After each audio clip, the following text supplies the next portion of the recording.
Hello everyone, this is match 12 of the Hard Gold Soul Silver Manipless tournament.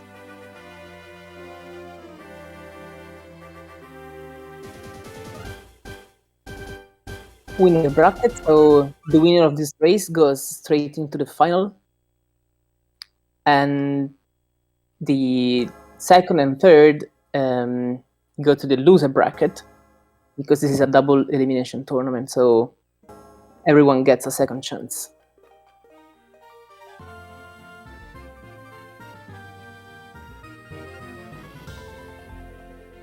Right, so we have TuckerLeRat, Lime, and Alw0. Tucker is the world record holder for this category. Actually, he has the record for both the best time and the best race time, which he set in the first match of this tournament. Then Lime was also hot one, so he's also a very good PB. And Alw0, I don't think, I'm not sure he has a PB in this category, but he has experience with the base category of the game, which uses manips. So he's definitely experienced as well. So hopefully we'll see a close race.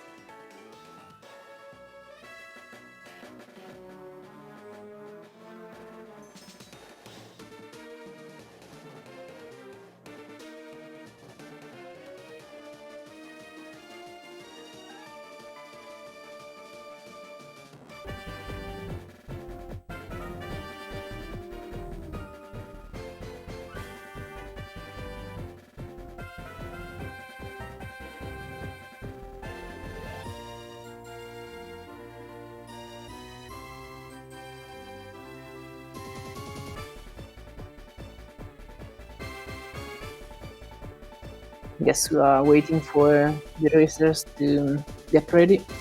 We'll start soon.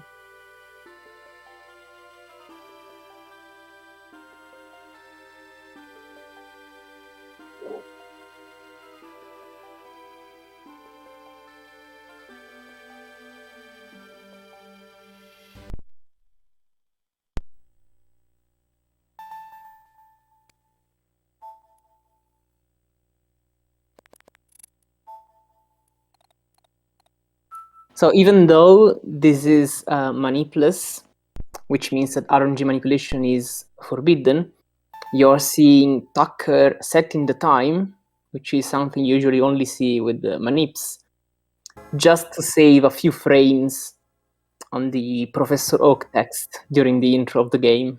So it's a very, very minimal optimization.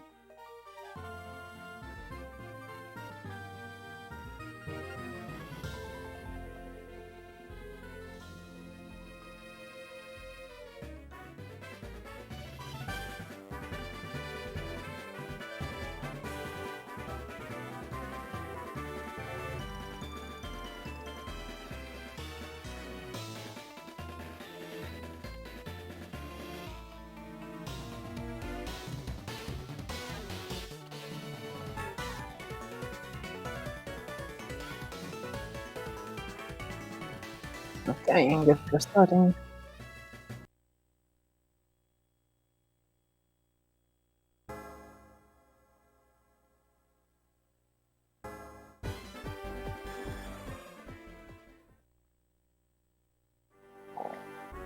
So we have one Heart Gold, Tucker, and two Soul Silver cards.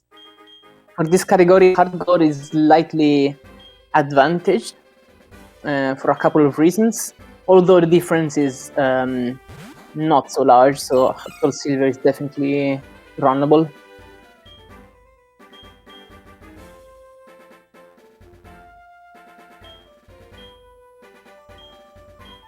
You are seeing everyone picking the girl, which is faster than the boy because of the catching tutorial cutscene,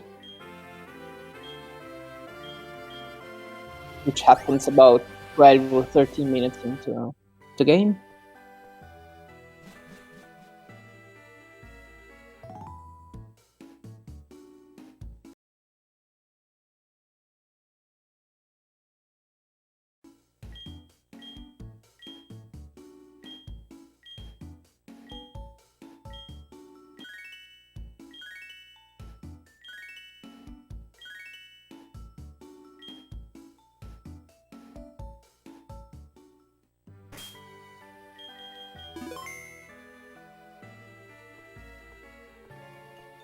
Tucker goes for the optimal frame, while Lime chooses, I didn't see which number.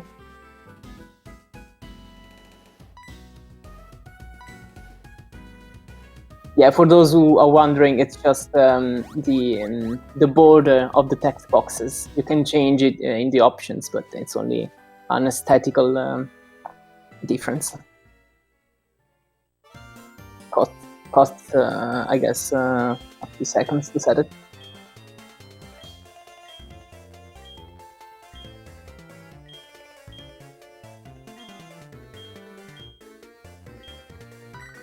Okay, so as you probably know, after all these races in these weeks, this category uses Cyndaquil as starter. So everybody will pick Cyndaquil now.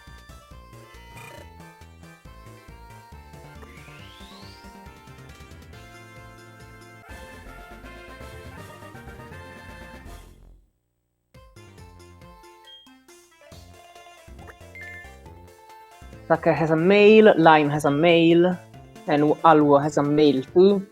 Cyndaquil has a 7 in 8 chance of being male, so this is no surprise. Female is slightly better because it avoids triggering Q Charm later in the game.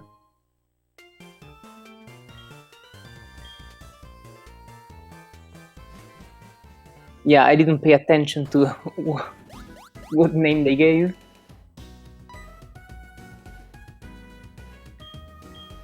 We'll see.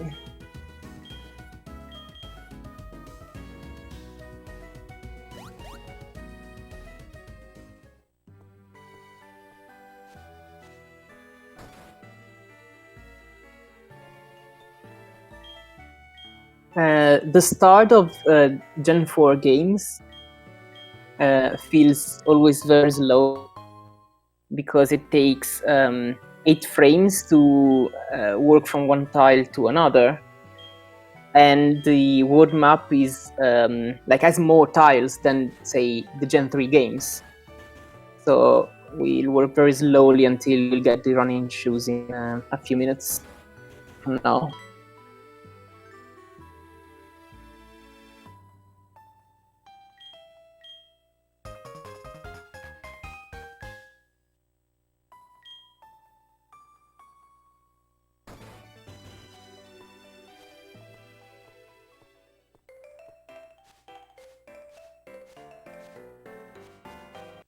So given that this is Manipless, we don't have control over the wild encounters, so they are random, and given that they are random, we usually kill one wild Pokemon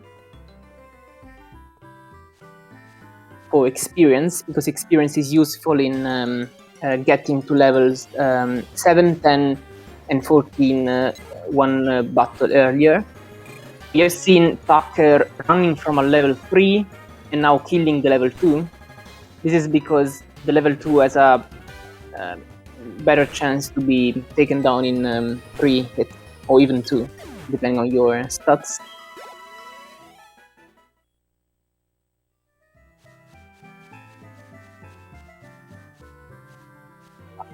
Alw0 didn't get an encounter, I think, so far.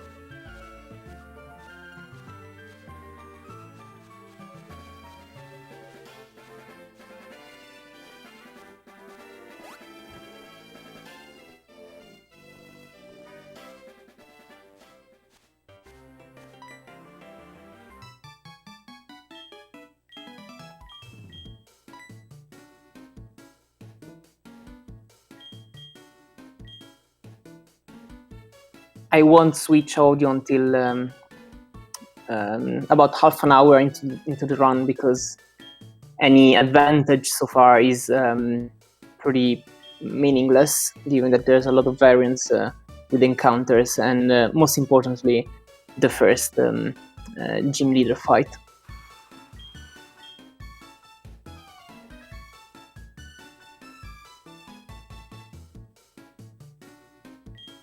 So now Alw0 has a lead because he got better encounter luck, although I'm not sure he has experience yet. We don't pay enough attention.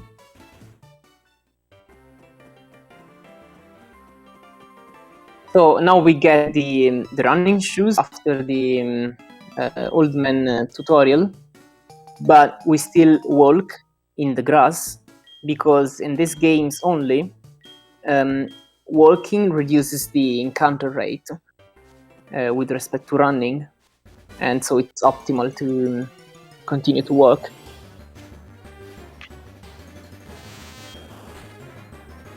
Also, the encounters. Oh wow! Always killing a Weedle. He got poisoned. Should be fine with 15 HP. Yeah, Weedle is likely risky because you can get poisoned.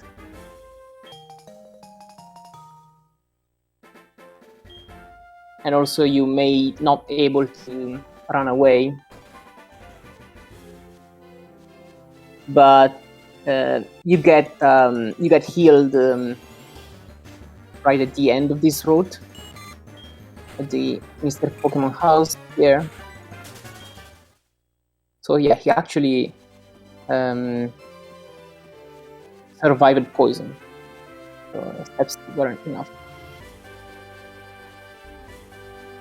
And so we want to take the experience killing the wild Pokemon, preferably before reaching this house, so we get healed. And so we don't carry any damage to the first rival fight, which is pretty losable.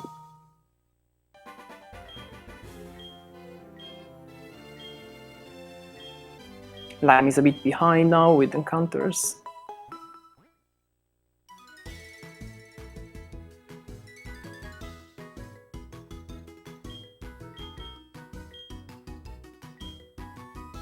Yeah, I know you don't die from poison, but I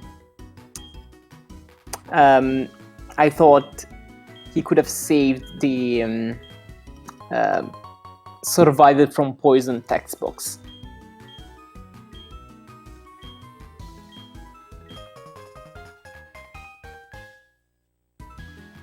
Yeah.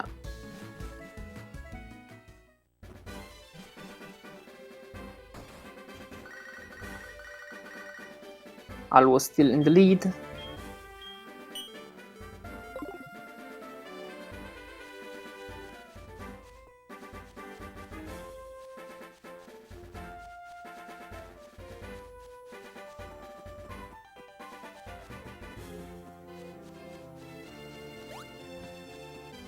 Okay, and so this is the first rival fight. This is usually a win, and by usually I mean if you don't get crit or you don't miss tackle, which is 95% accurate. Or I guess if you don't have a speed tie or very bad HP, which is not the case here.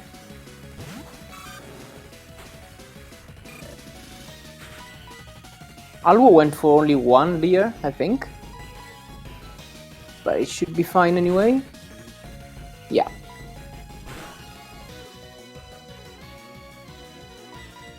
Tucker went for 2 Leers. Just to avoid the chance of missing tackle. Alw0's stats seem pretty good. 12, 11, 12, I think. Tucker's stats are insanely good. Oh my god. He has 15 special attack, which is insane. 14 speed, which is also very, very high. The only bad stat is special defense, which is 9. But this shouldn't be consequential. Also, attack was good as well, I think.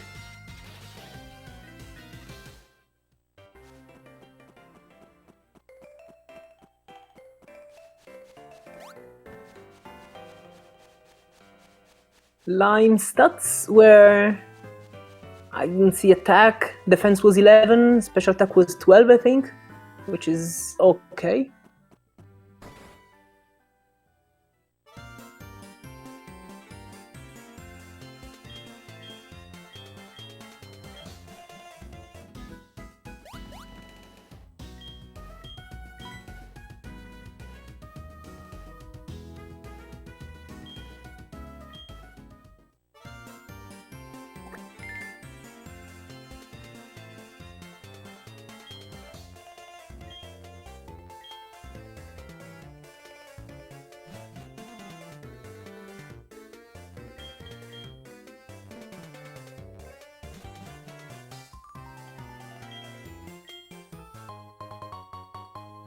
Okay, so here we give one character nickname to the rival. For those who wondering how much time does it save to give only one character nickname, text in this gen is printed one character per frame at 60 FPS. So every 60 characters saved, you save 1 second.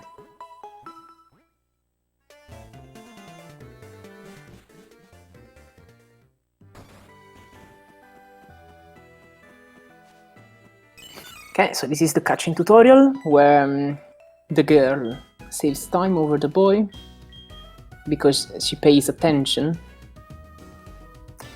to the boy's explanation.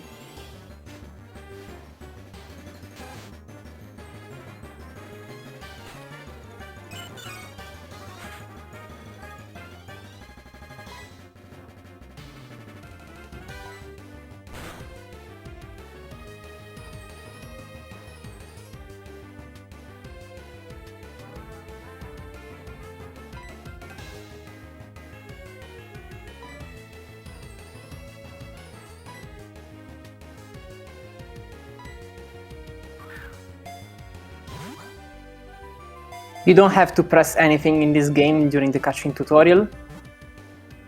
Unlike, for example, Diamond and Pearl, where you should mash during the damage flash. However, there is still a little bit of variance because Mario's ability is random, and if it is huge power, it deals double damage to Rattata, so it takes like 1 extra second or so to drain the HP. However, all 3 runners didn't have huge power metal. So now we want to catch a centret, so you are seeing the runners running instead of walking in the grass because they want to increase the encounter rate to catch centret. Alw0 was the first one to catch it. Centret is used for HMs, most notably Surf was Whirlpool, while Cat could in principle go to Lava as well.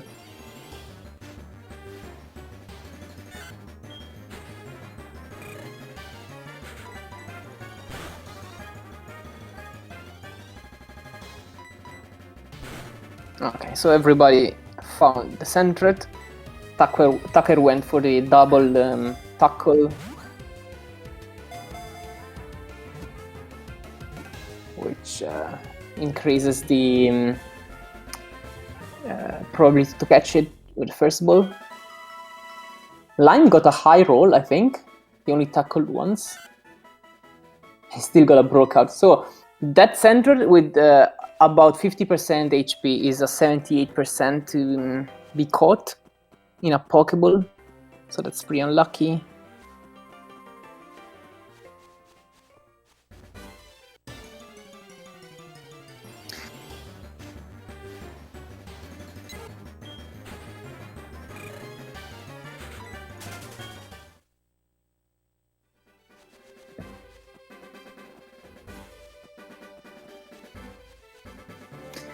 So Alw0 is fighting the first trainer.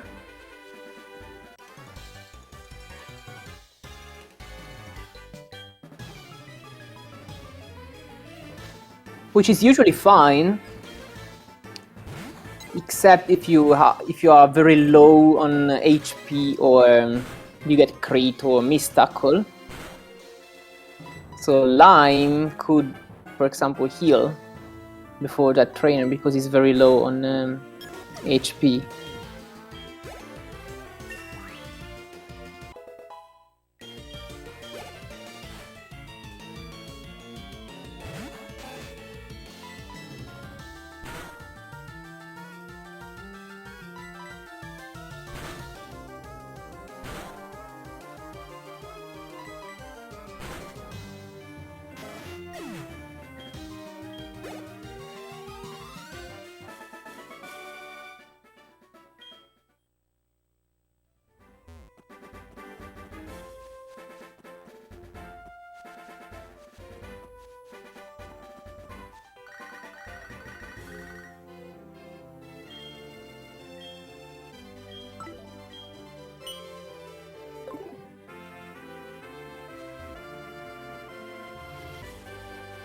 Okay, so we are approaching Violet.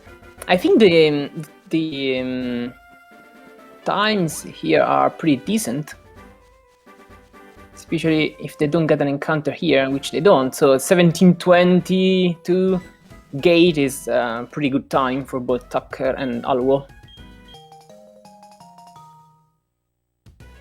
Lime is a little bit behind.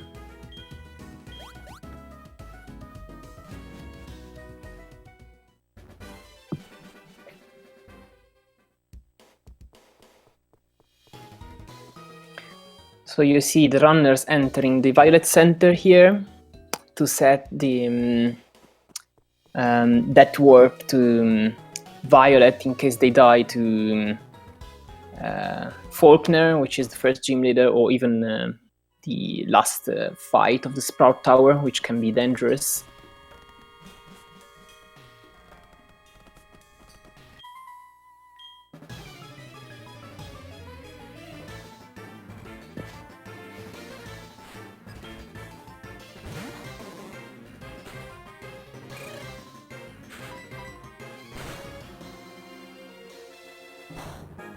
Sprout Tower is pretty easy. It's just spam tackle until you get Ember, and then spam Ember.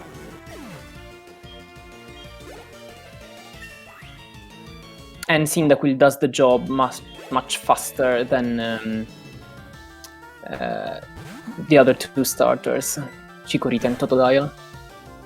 This is one of the reasons why Cyndaquil is preferred in Heart Gold Soul Silver.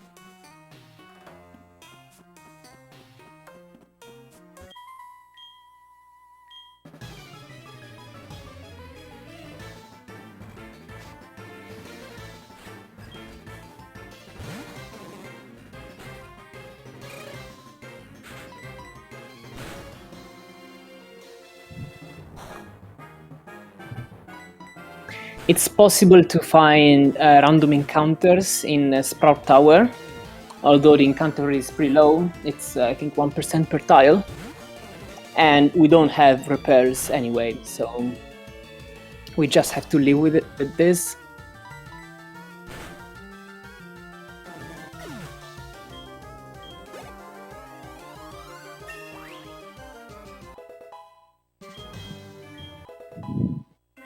"22 special attack. That's incredible.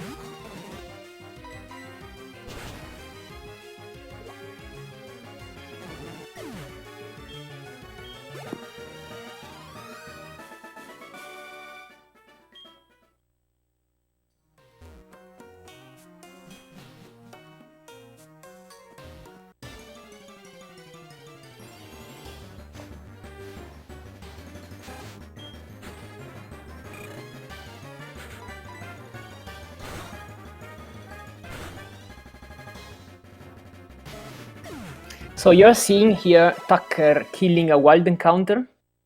This is usually only worth it if you have very good or very bad special attack. Of course, Tucker has, in this case, very, very good special attack.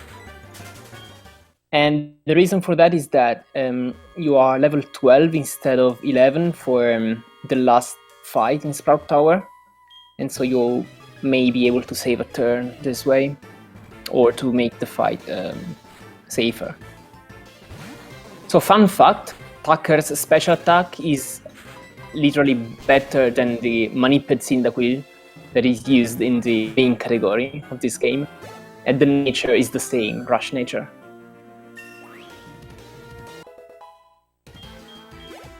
I think speed also has to be maximum or close to maximum.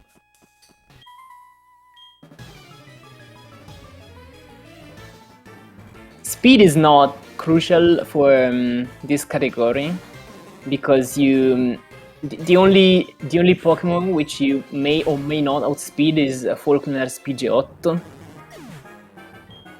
And being slower is fine, because you can make clever use of the Cyndaquil's ability, which is Blades, which powers up by 50% fire type moves when HP is below 1/3, at or below 1/3. No, I think his speed was 14, wasn't it?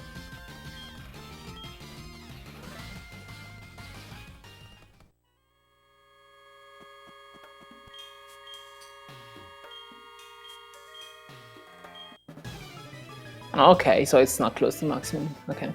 Well, still very good. Still should be able to outspeed PG8.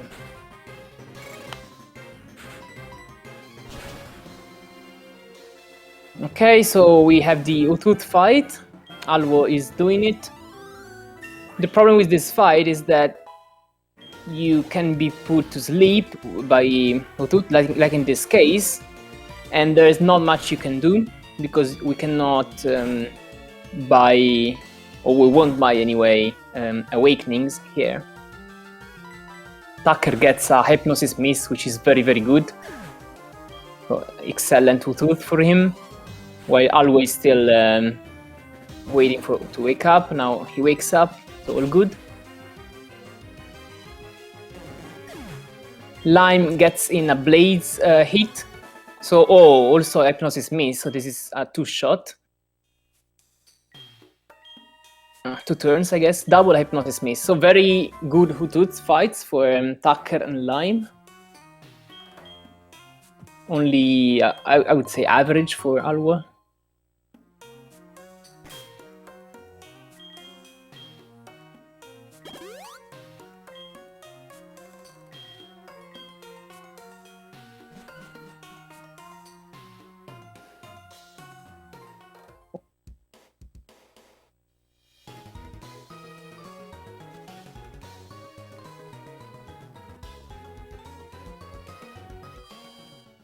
Okay, and so upcoming is the first Gym Leader, which is also one of the most difficult fights of this run, just because,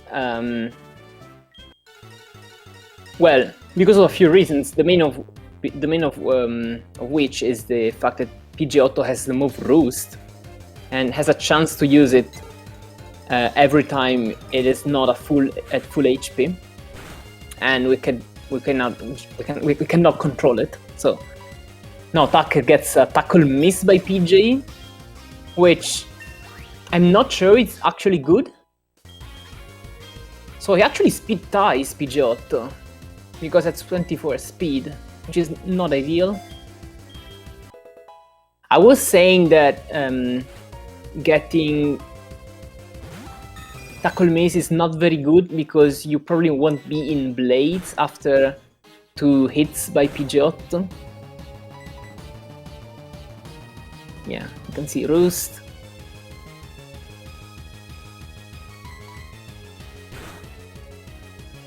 Tucker gets the burn. Alw0 also defeated PJ. Okay, that's a very, very good time. Well, not super duper good, but still definitely good time for Tucker.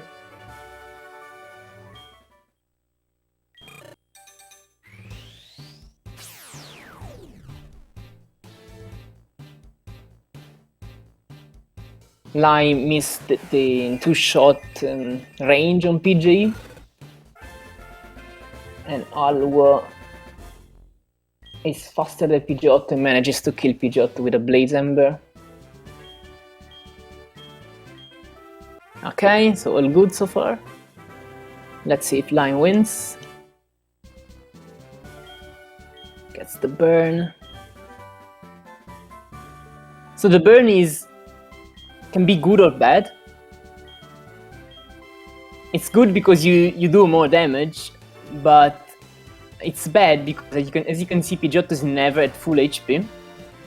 Therefore, it can just keep spamming Roost every time, and lose a lot of time. So in this case, with a quick attack, Lime should be able to win. Okay, all good.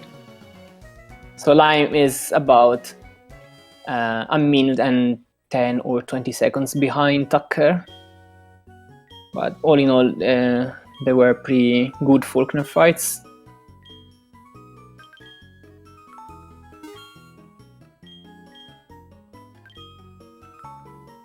So we can finally buy repels here, so we don't have to deal with the random encounters anymore, or at least when we don't want them, because we will want some random encounters later in the game. We'll see why.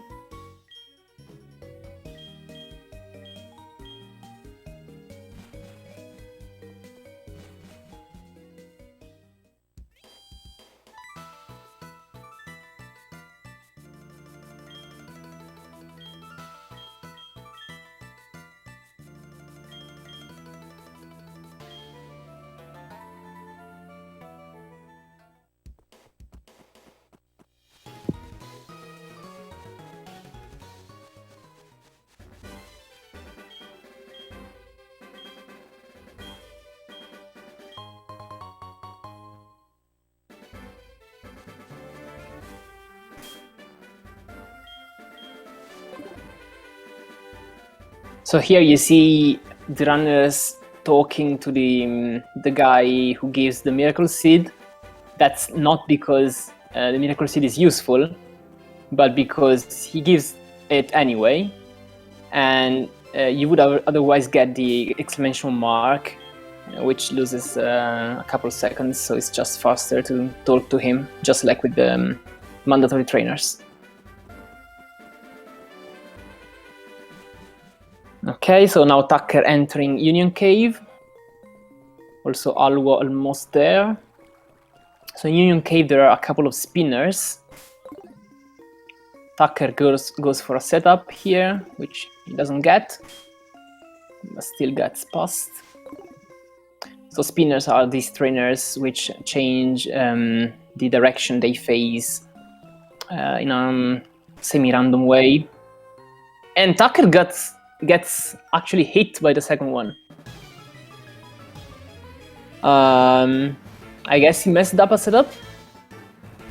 So hitting these spinners is bad because the first one has a J-Dude and the second one has a Slowpoke,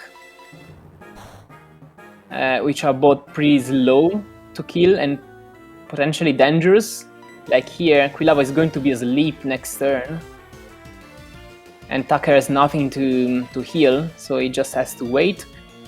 Alw0, in the meantime, manages to get past both spinners inside Union Cave and also the one outside, which you can just walk around if you go into the grass. So now Alw0 is in the lead. I could switch audio.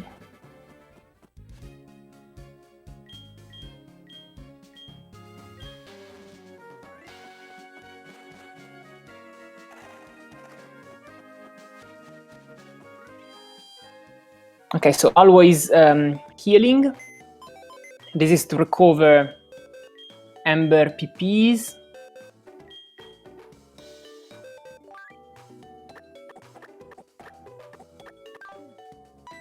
So Alw0 also left centered in the box, so he's probably committing to do Bugsy first and Rubber 2 second.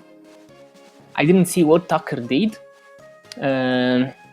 Lime also managed to dodge all spinners and also did a setup for the one in Route 33.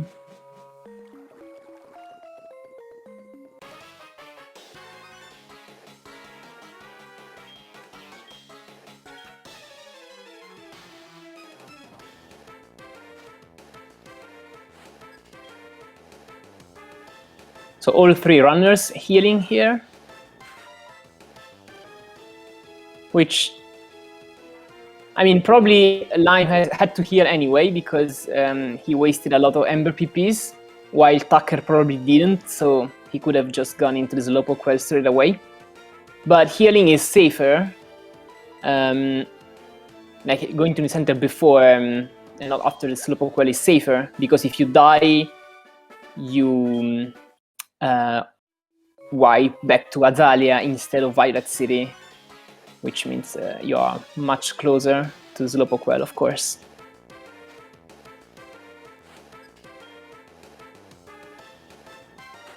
Yeah, Lime keeps getting encounters. The encounter rate in Slowpoke Well is also low, similar to Sprout Tower. So you won't see usually runners using a repel here.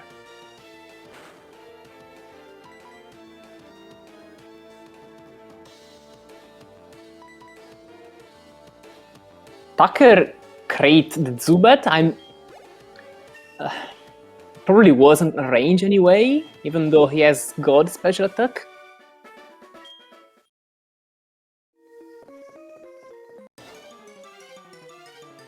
Alw0 also getting an encounter. So all three racers are pretty close now.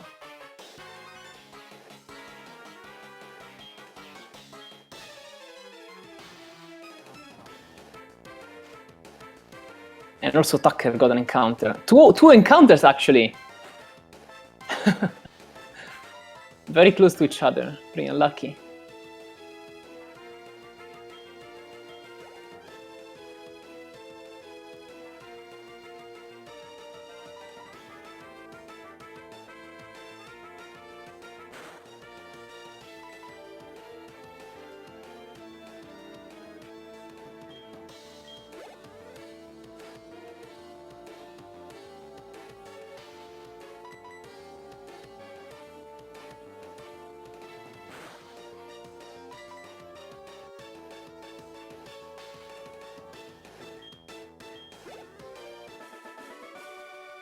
All three runners on the same trainer now.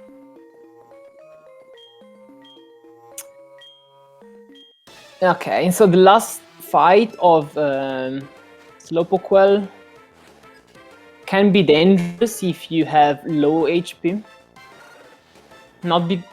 Usually not because of this Zubat, because you can kill with Blaze Ember if you have low HP, but because of the coughing, which can poison you. But in this case, all three runners healed in Azalea, so they are good on HP.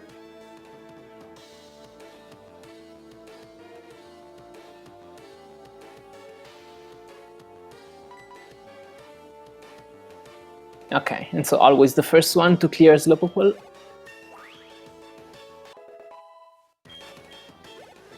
He has very high special defense. I'm not sure about attack, but he committed to Bugsy first anyway, so I don't think he will go to Rival 2. Tucker also probably will do Bugsy first, because he has very low special defense. I'm not sure for Lime. Let's see.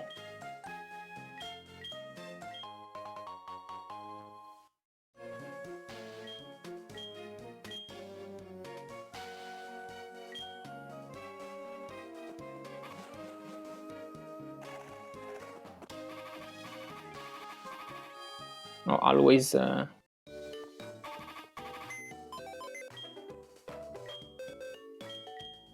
Oh, he keeps centered back in the party. Yeah. So he probably wants to do Rival 2 early. So he could have kept centered in the party early, I guess.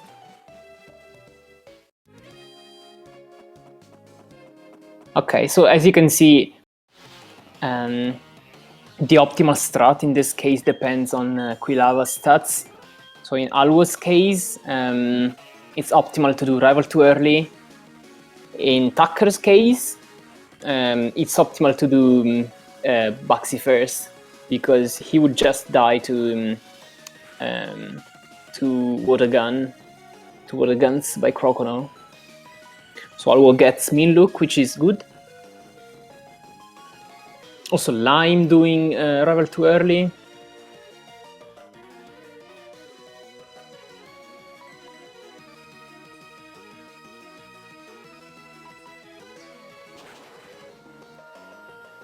Ooh, Alw0 gets crit, which is not too bad because he was at full HP. Definitely is lower. Double crit. Did he leer twice? Pretty sure he did. Should leer one more time, I guess? Because now Crocona is in Torrent and it will be very difficult to win this fight.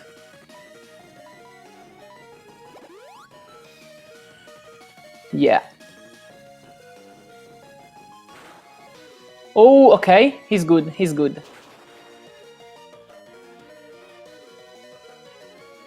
Because Crocona went for Rage instead of Water Gun when he had low HP. So all good for Alw0.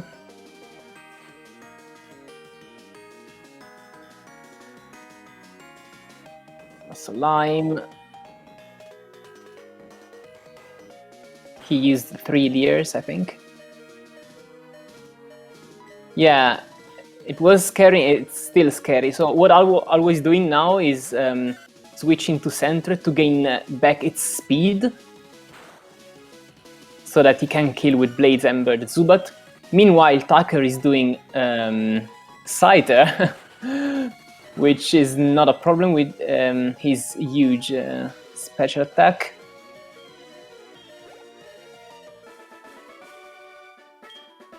Okay. Good time, I would say decent time for Alw0 and Tucker too. Sub 40 Bugsy means usually that nothing has gone too badly. Even though Tucker hit a spinner on the way to Azalea, his time was very good, so this is still a sub 40 Bugsy. Lime is also done with Rival 2.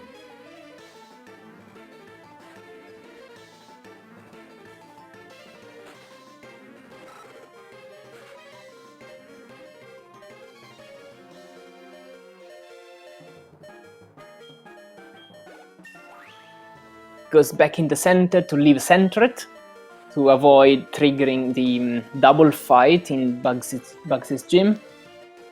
So all in all, it was a pretty good early game for all runners.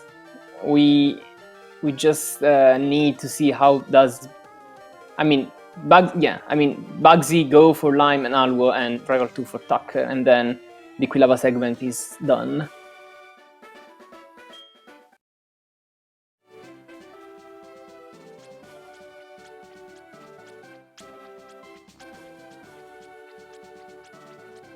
So as you can see, Tucker gets centered back in the party. This is both because center is needed later on for the HMs, and because in case Gastly uses Curse, switching to center is the only win condition. Alw0 using a potion, so he's probably commit. No, I'm not sure. Okay, I'm not sure about his play. Let's see.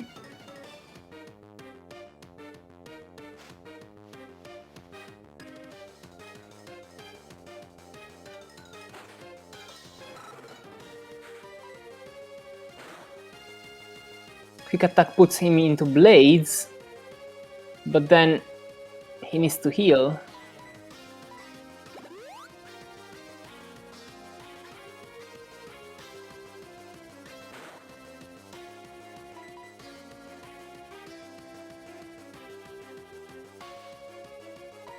Yeah, and that puts Scyther into healing range.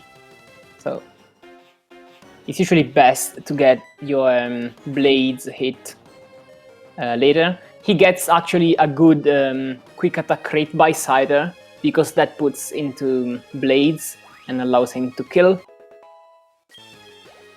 Meanwhile, Tucker is also almost done with Rival 2.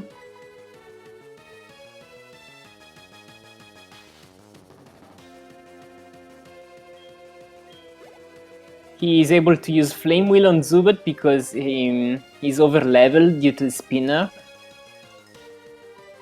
And he's the first one to clear the Azalea segment, so I guess he got back his lead and the audio.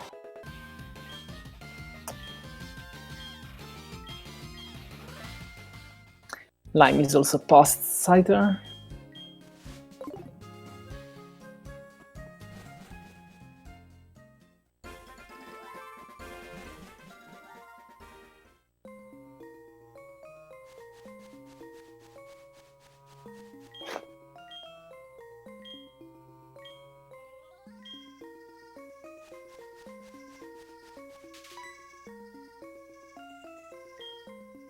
Okay, so all good, no deaths so far, which is, I mean, if you watched yesterday's race, it's pretty good. It's pretty easy to die in the 3 big fights of the Cyndaquil-Quilava segment, but it didn't happen this race, so that's good.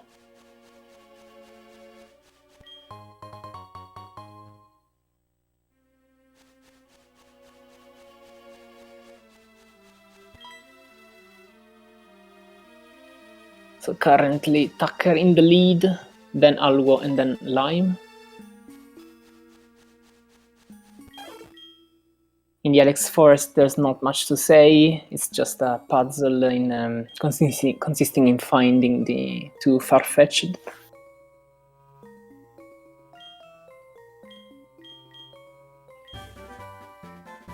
We also grab on the way a revive, which makes the Whitney fight much safer. And also the Rival 3 fight later on, for which we usually have additional revives though.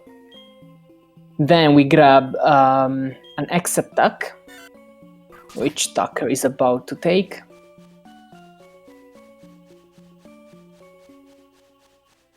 Here. That is used later on with Kenya, which is our next main Pokemon. And then after the cutscene with the Kimono Girl, we also usually grab a full heal and an Ether.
So this is another difference between the playing with the boy and playing with the girl. If you're the girl, the old lady makes a joke about you being the girlfriend of the boy, while I think if you play as the boy, there's no such cutscene, I think. So this is actually an instance of the girl losing time.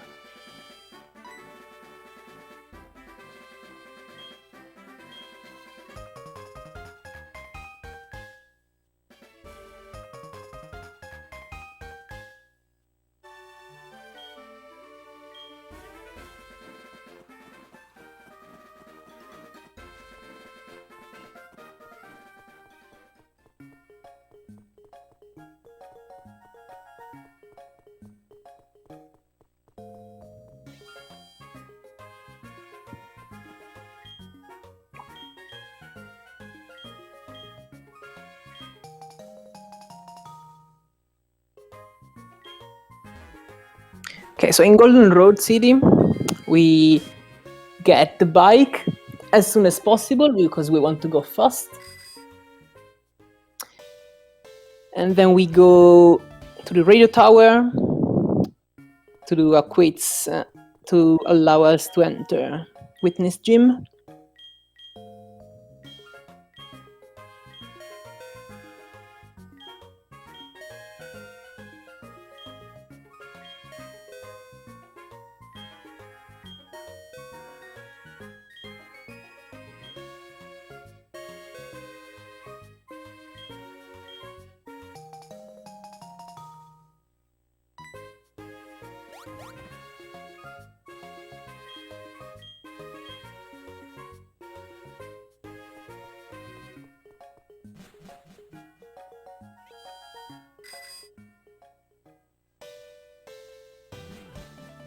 Okay, and so now we switch main Pokemon. We stop using Quilava. We switch to Kenya, which is a Spearow level 20 female given by this NPC, which Tucker just talked to. And Kenya is used in this segment for a number of reasons, which are it is treated by the game as a traded Pokemon, so it receives the experience boost. Then it evolves at level 21, so you only need a couple of trainers to evolve it into Fearow, and Fearow is a pretty good Pokemon at this point of the game. Then it's female, so it deals with the Witness Miltank much better than Quilava. And also has a good matchup with the first gym, which is Ghost type.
So these Jigglypuffs always killing are 7-8 range. They can be trolly because they have disable and seeing. I guess the moveset is disable, seeing, how's it called? Defense curl and pound. Okay, so now Tucker gets Fearow.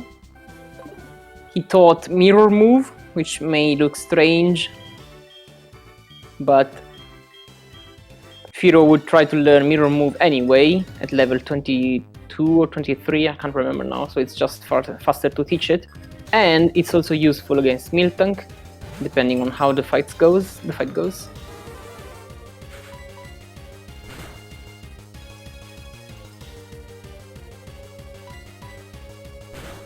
So that's a good first turn for Tucker, because now he may be able to beat Miltank without healing.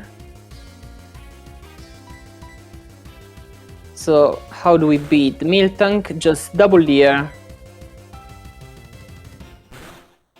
And then the genius play Mirror Move Stomp, which is both...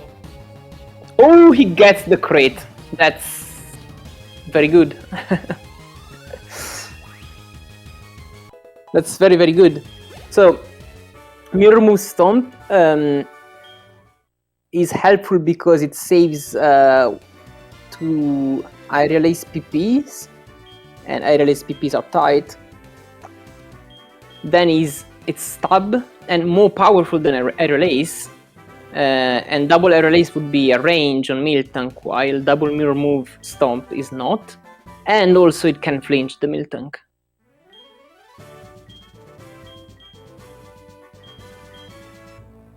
Okay, so now Alw0 doing Whitney as well.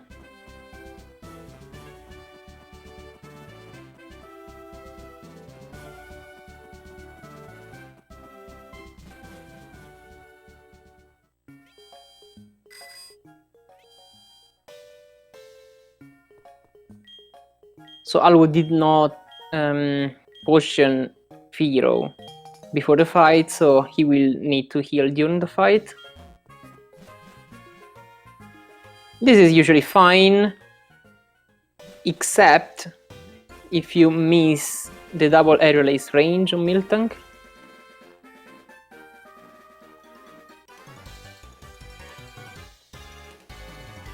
Which is luckily not the case here, so always fine, although he got crit by the first rollout.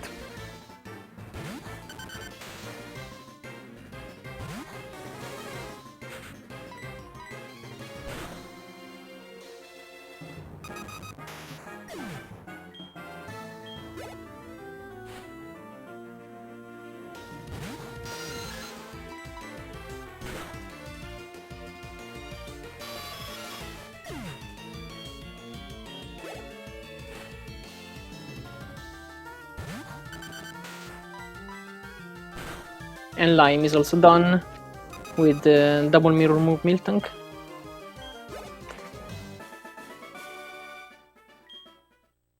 Now Tucker has to pass a couple of spinners. He tries to get a setup, but he gets quick spawn, so he has to retry.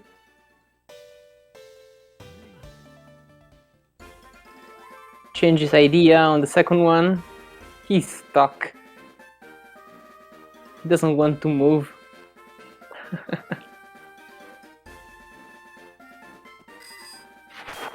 Usually, apart from just wasting time, when this happens, it's much easier to lose focus and get hit.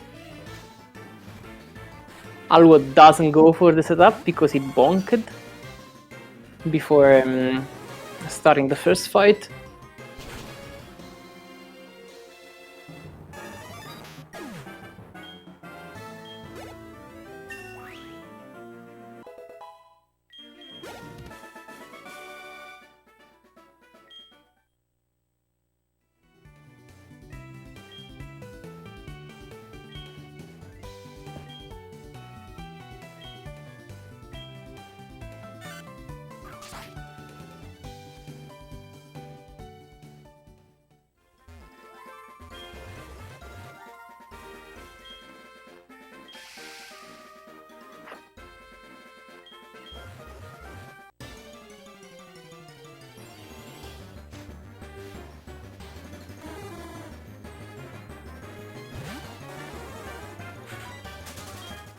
Okay, Alw0 goes to the right place.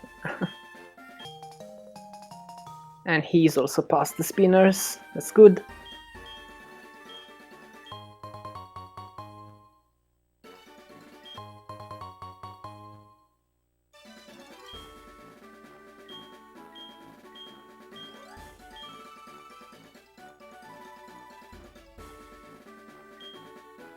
Now Tucker is going to the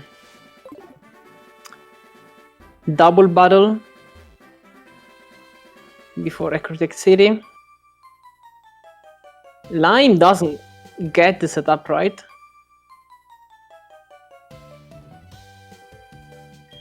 But he's past 2. So only one spinner so far in the race, which was Tucker's second spinner in Union Cave, which didn't cost much time after all, given that he's still in the lead.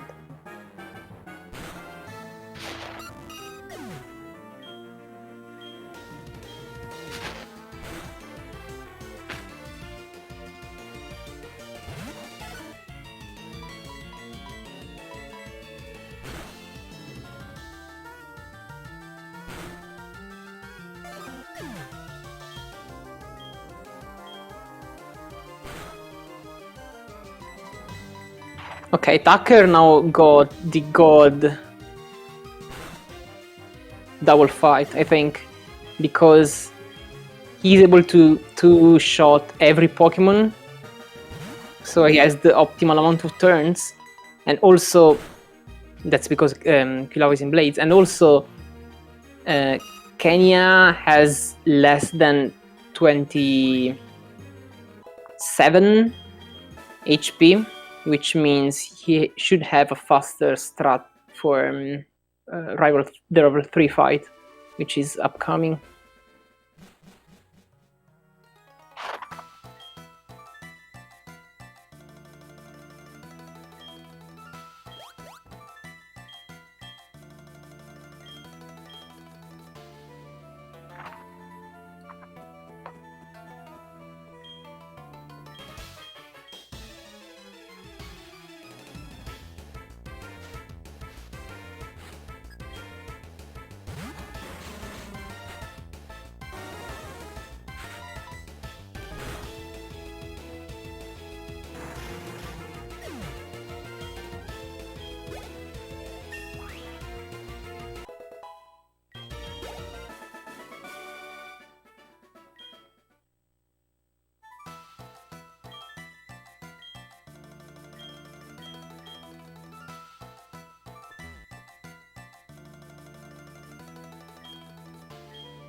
Okay, so Alw0 is finishing the double battle. As you can see, the last Clefable usually doesn't die if Quilava is not in Blades.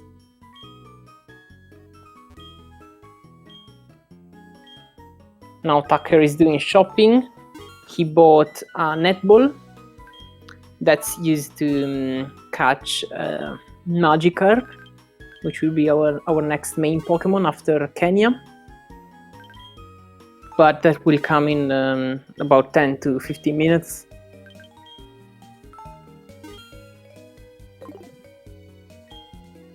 Lime got a nice crate on the last Clefable.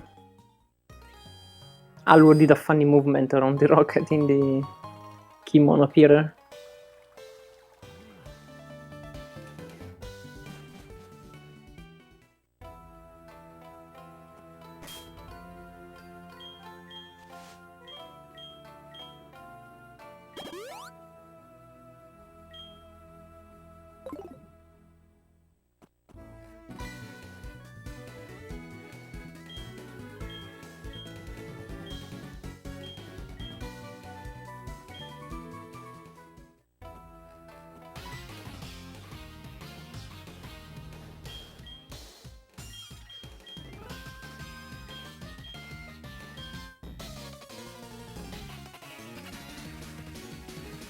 Okay, and so the Rival 3 fight is not very dangerous usually, because Kenya can deal pretty easily with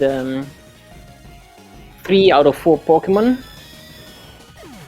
The hard one being Magnemite, but we have Quilava for that. And so given that Tucker has... Oh, he actually switches to Centered for safety.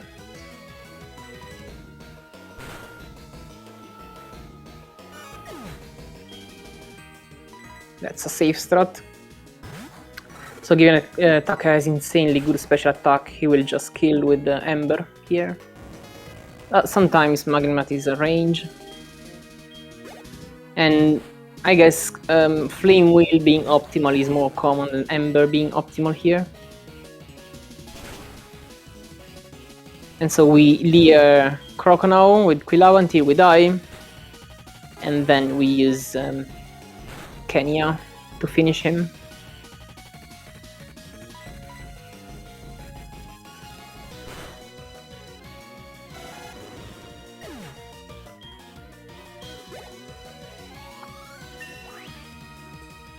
Alw0 got an encounter in Burn Tower. I guess he forgot to repel. He actually got it on the turn frame after using cutscene. Tucker gets a nice finish of the level 3 fight.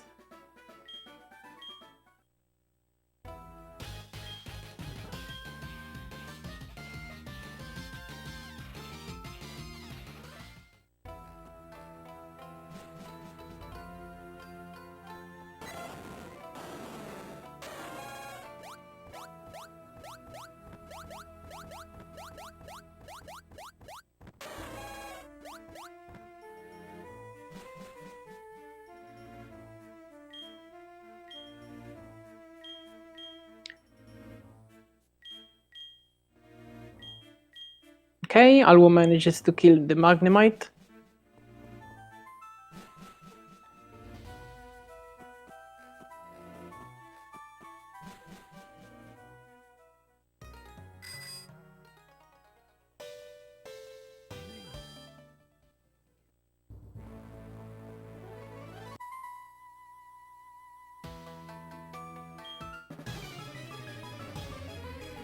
Lime also doing the safe strat with the Centret.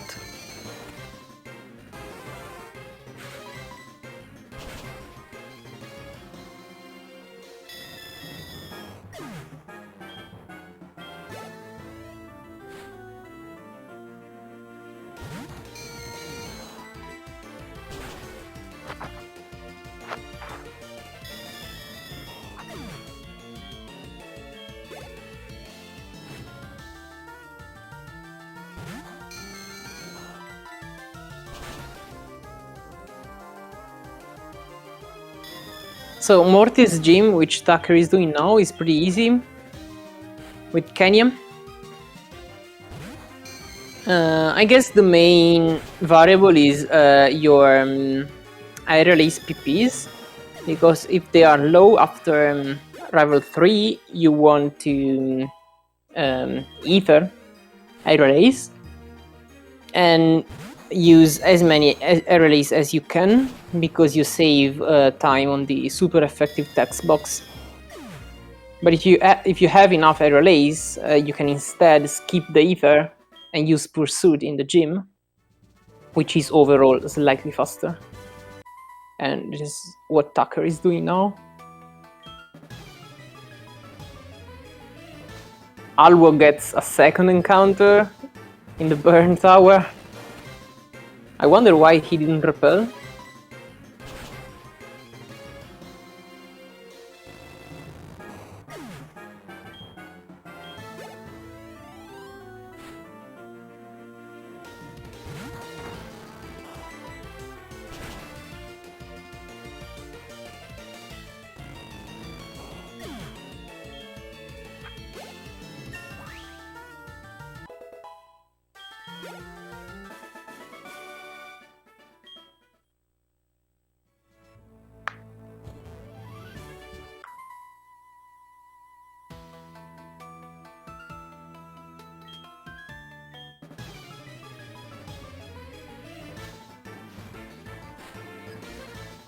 Okay, this is the only Pokemon in the gym before Morty that we do not one-shot.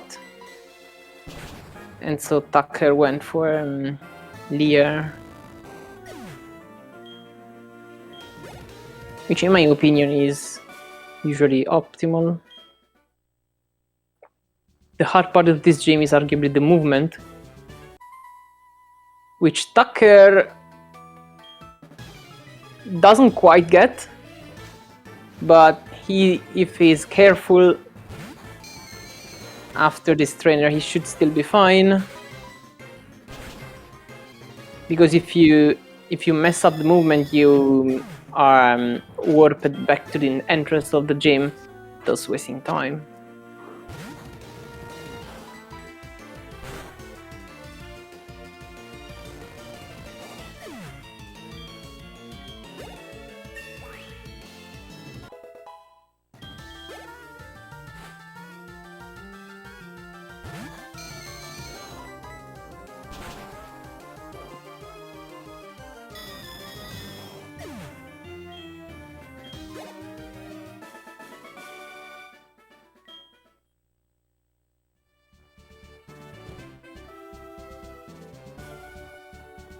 Okay, he's good.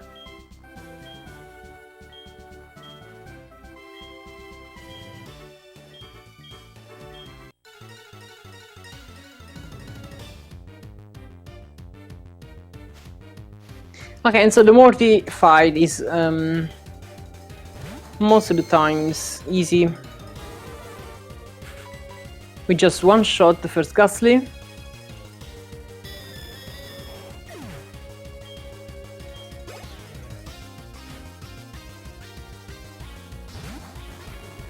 Then the second Haunter is a 50-50 range with Aerial Ace, which Tucker gets. That's very good.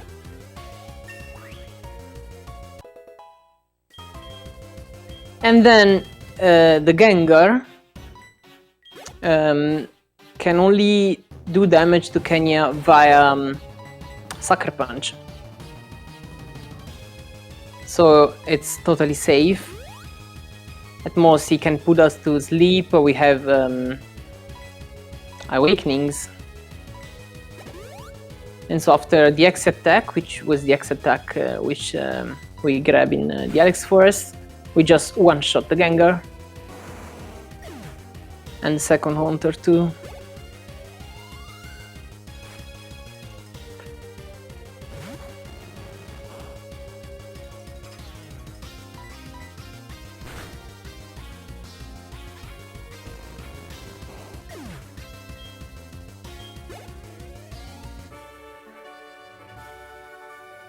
So that's 1:09:34 Morty for Tucker, which is a very good time for a race.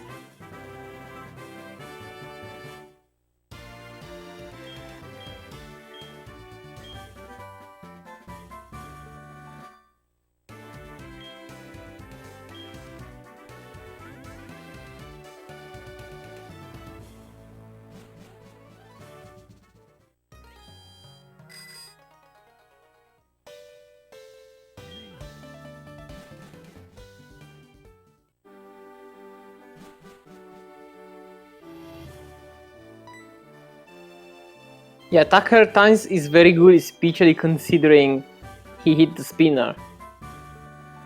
The rest of the fights were really, really good.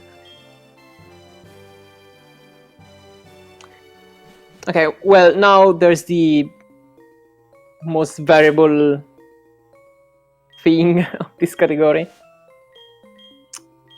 which is the carp hunt. So in Route 43, there's a pond where only Magikarp can be found. 99% of the times, these Magikarps have a level between 5 and 25. And 1% of the times, these Magikarp are level 50. So given that repels only work with Tucker gets a legendary beast now. Let's see what he does. Nah, it runs away. Okay. Doesn't try to catch it. So I was saying, given that repels only work with lower level Pokemon than the first Pokemon in our party, we can only get level 50 Magikarp. However, given that it's only a 1% encounter slot, it may take a long time. So every turn frame, so every time we change direction, we have a 1 in 1,000 probability to get the carp. So given that we do 10 turn frames per second, if doing optimal movement, the average time is about 100 seconds. Meanwhile, Alw0 is done with Morty. Lime is also almost done.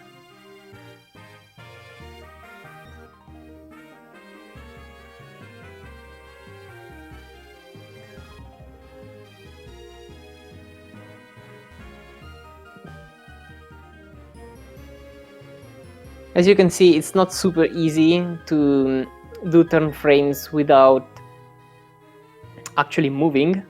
We don't want to move ideally because we don't want to waste repel steps. Well, it's not always easy.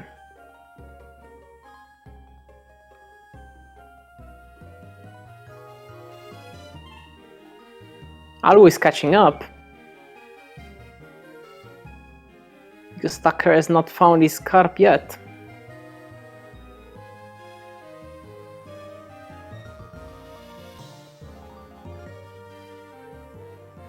Okay, so now Tucker and Alw0 are perfectly tied. Every advantage so far is gone.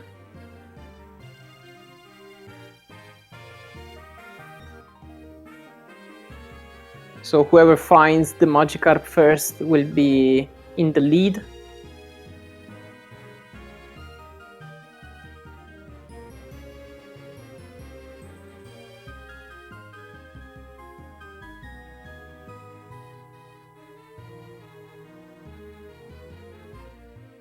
Lime is also catching up. What happened to Alw0? Did he reset? Tucker gets the Magikarp. What happened to Alw0?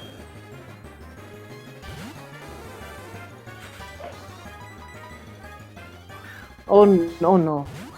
I think he actually accidentally hit the power button.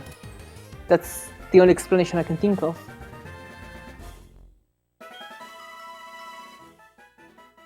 Lime hit the Nidorino optional.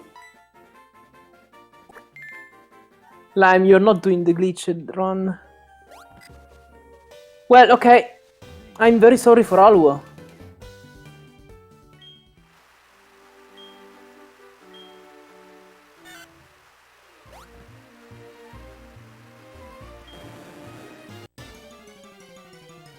I guess now we actually have a 1 hour advantage. Unironically. Well, I'm sorry for you, Alw0. GG.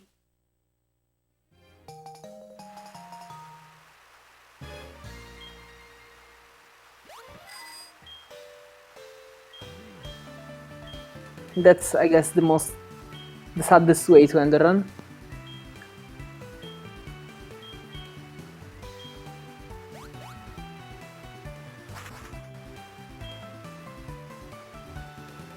So we only have Tucker and Lime now. That's unfortunate because for Alw0 because he managed to catch up with Tucker completely because of the carp hunt. So he was actually in a pretty good position.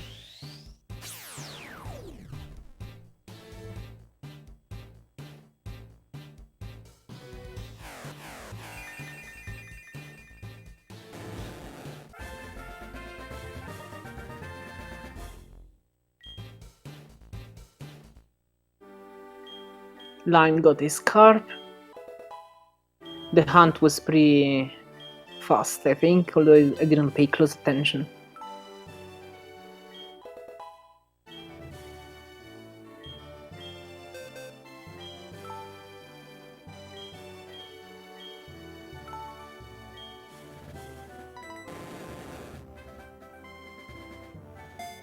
So Tucker's Gyarados has very low attack and very high defense. I didn't see the other stats.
Lime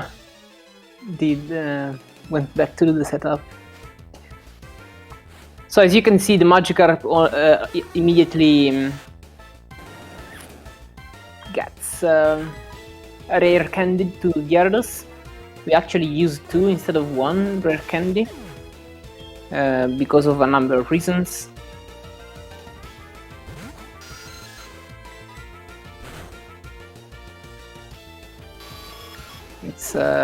It helps, especially, for example, now Tucker has very low attack, so being level 52 instead of 51 now should be helpful for him.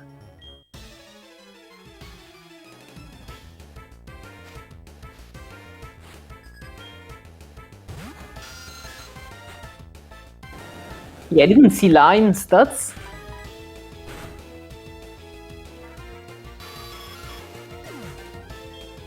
Oh no, okay, because he's teaching now Surf. Let's see.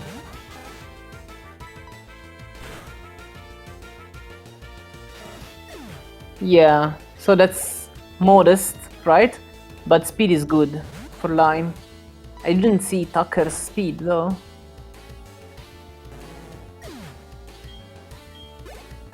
So they have a pretty similar Gyarados. Tucker is a couple of minutes, or maybe 2 minutes and a half ahead of Lime.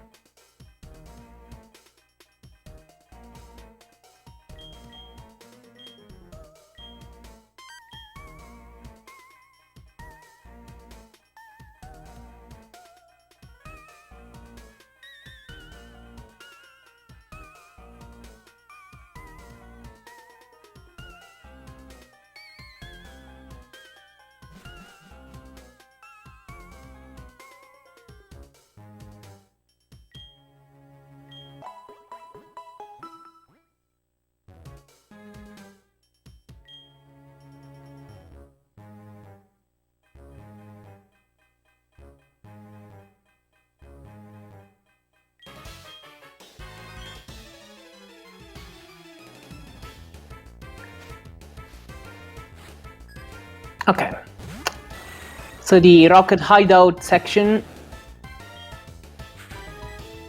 is pretty easy for this extremely over level Gyarados.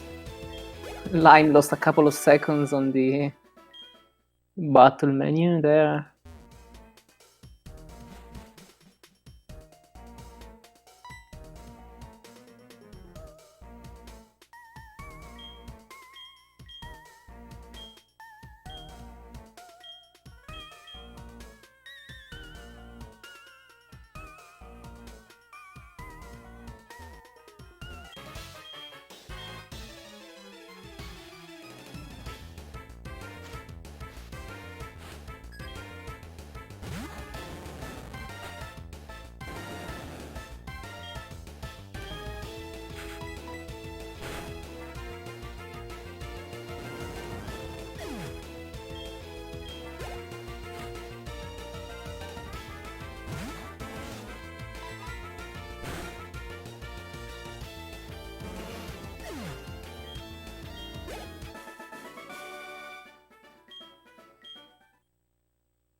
A few bonks for Tucker there.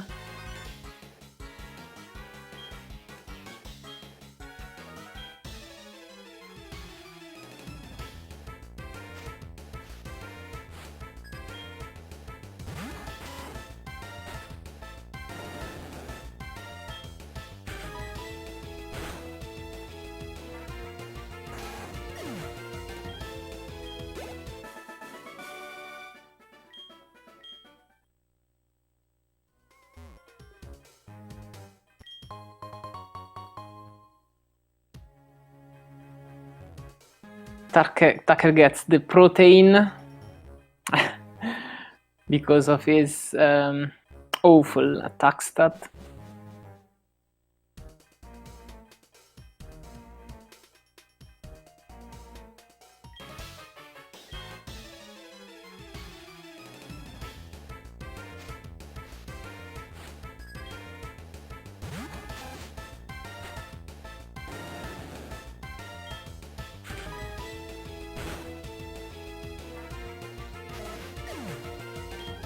Now, given that Tucker has such a bad attack, a number of Pokemon will be ranges, which they usually are not.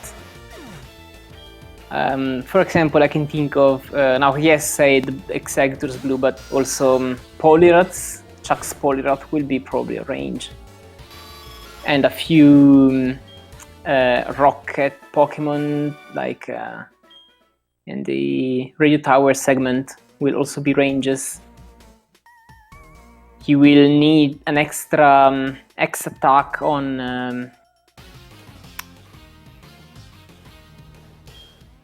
Will, the second last trainer of Route 27, and probably a few other points as well.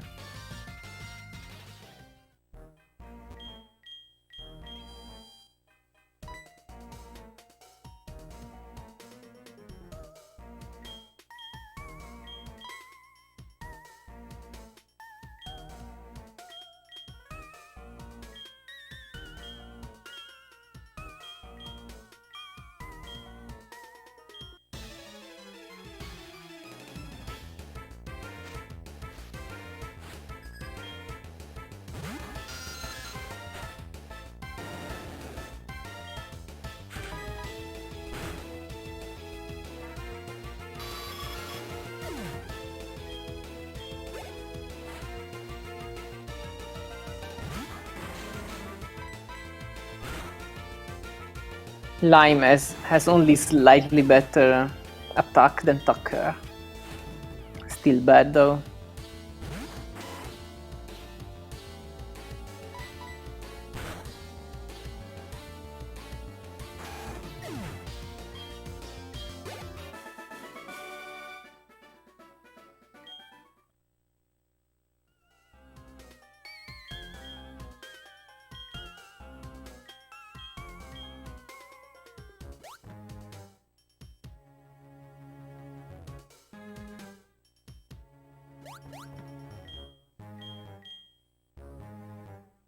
What happened to Lime?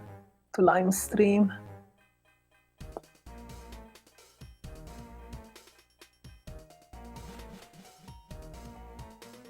Probably a capture card issue. I hope he didn't reset like Alw0.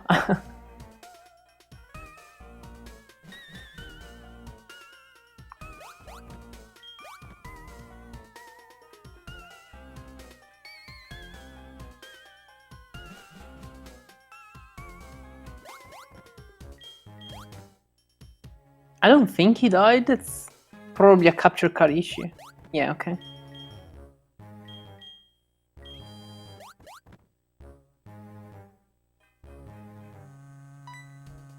And so the upcoming double fight, which Tucker is starting now, is the only variable fight of the Rocket Hideout section.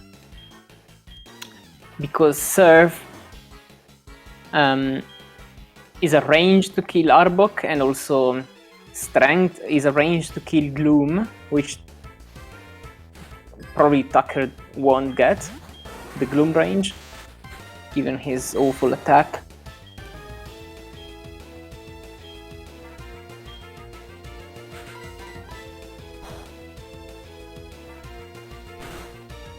Okay, Lime is back. So Tucker gets the Arbok range. Probably wasn't even range. I didn't see it. His special attack.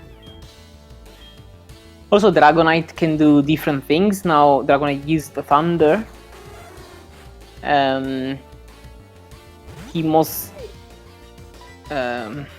He mostly uses Fly. Thunder is a bit better, especially when you don't get the Arbok range and Dragonite doesn't miss.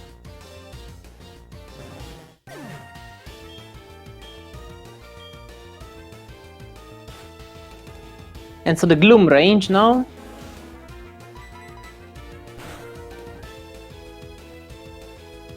Yeah, Tucker doesn't even come close to kill.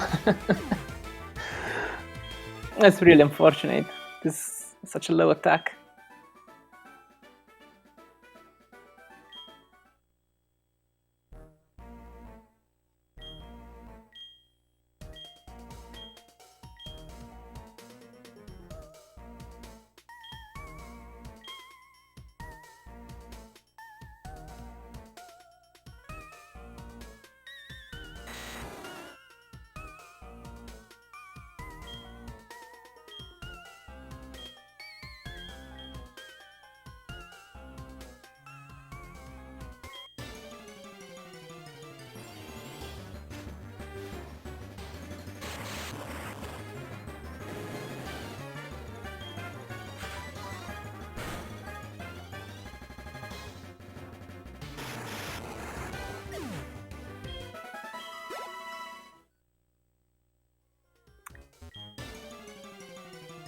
Okay, Lime should be able to get the Arbok range here because he is modest.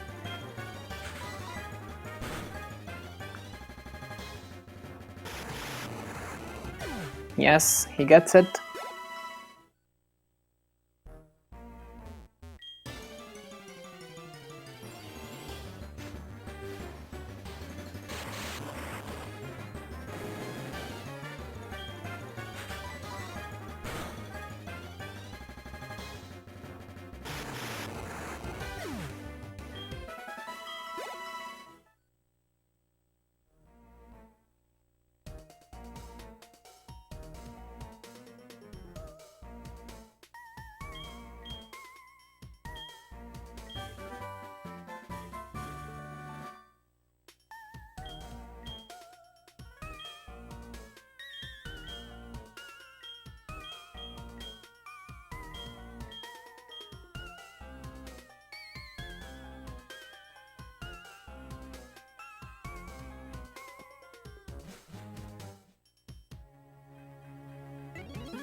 Also, now Tucker got the bike shop call. That's also another variable element of this part of the game, because the bike shop has a chance to call you at different points of the run. It is possible, technically, I think, that it doesn't call you at all. Maybe. Maybe not. I'm not sure. I think it's possible in the Manipless category. I'm not sure in Manipless. But it's, anyway, extremely unlikely.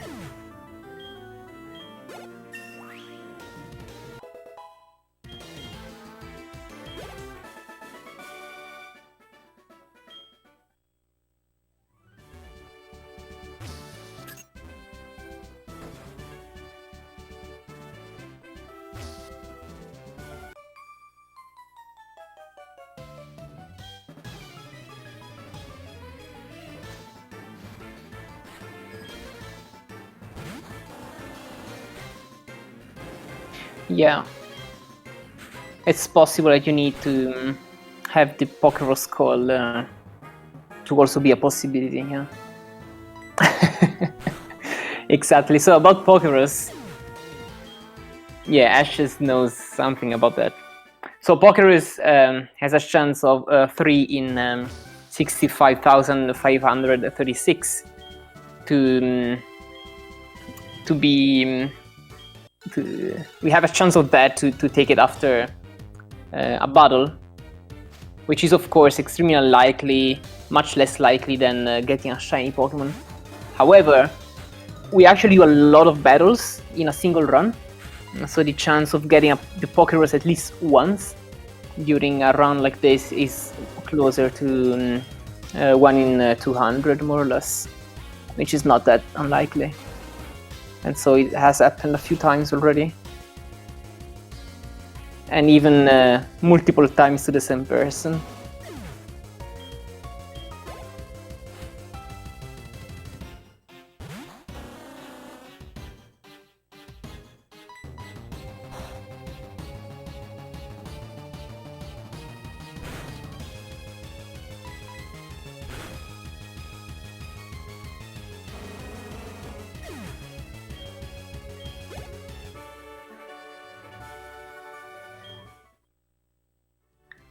Okay, Tucker's time at price was 133.13.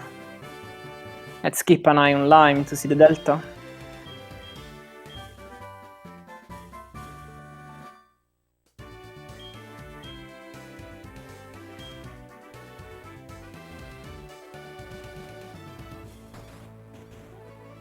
Oh, Lime got unfortunate miss on Dugong into rest.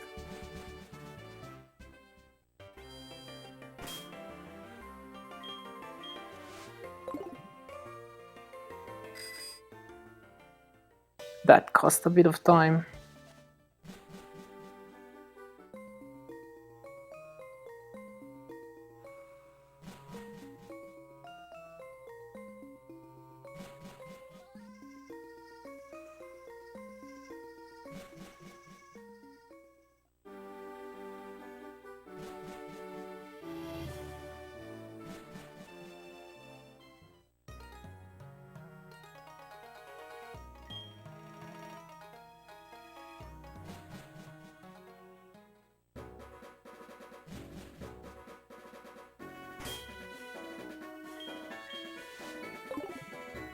So Lime will be, I guess, pretty close to exactly 2 minutes behind. Let's see. Goes for strength. Okay, it doesn't put into heal range.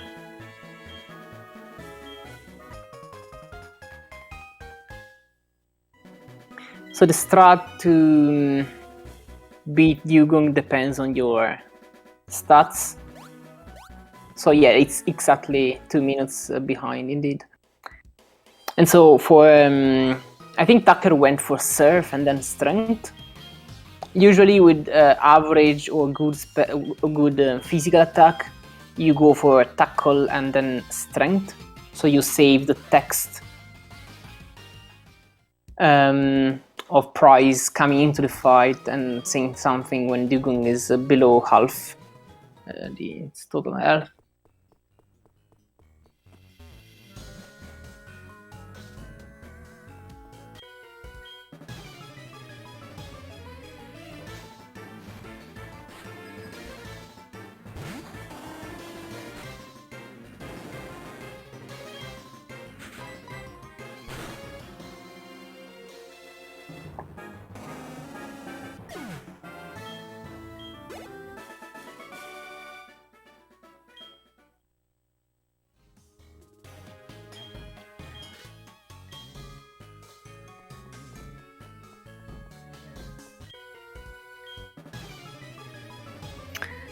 All the fights with Gyarados in Johto are pretty easy, with the notable exception of Kimono Girls, but we'll come to that later.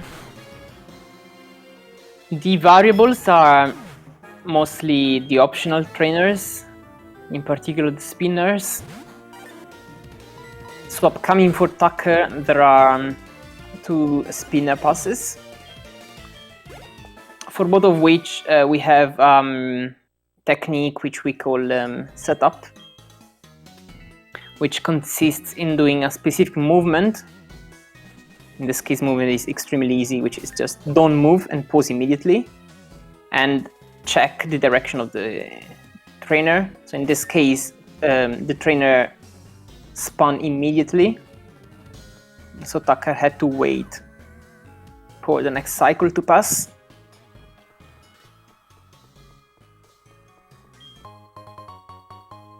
If the trainer didn't spin immediately, then that would have been a guaranteed pass.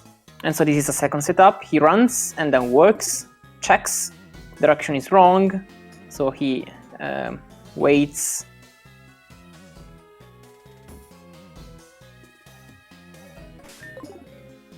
So those were 2 pretty slow spinner passes right here, but he is passed.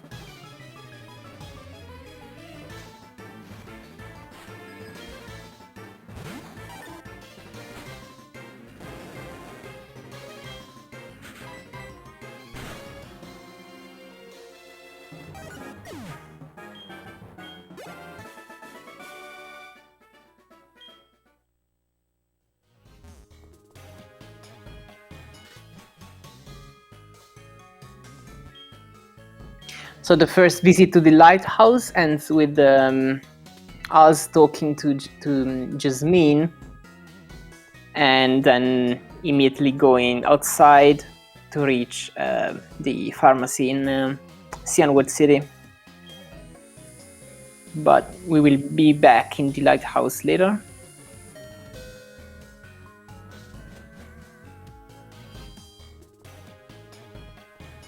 Let's see how spinner passes go for Lime soon. He might be able to make up a few seconds here if the passes are faster than Tucker's.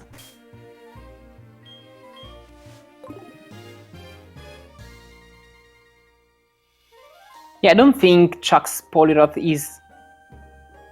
that pose was not safe for Lime, I think. He decided to go anyway. He was lucky. I was saying, I don't think Chuck's Poliwrath is ever an unfavorable range, right? I might have to check actually, but I think it can be as bad as like 50% or so. Yeah, okay, so spinner passes were a bit faster for Lime than for Tucker, so he probably saved 5 to 10 seconds there. Let's see Chuck's Polyrot.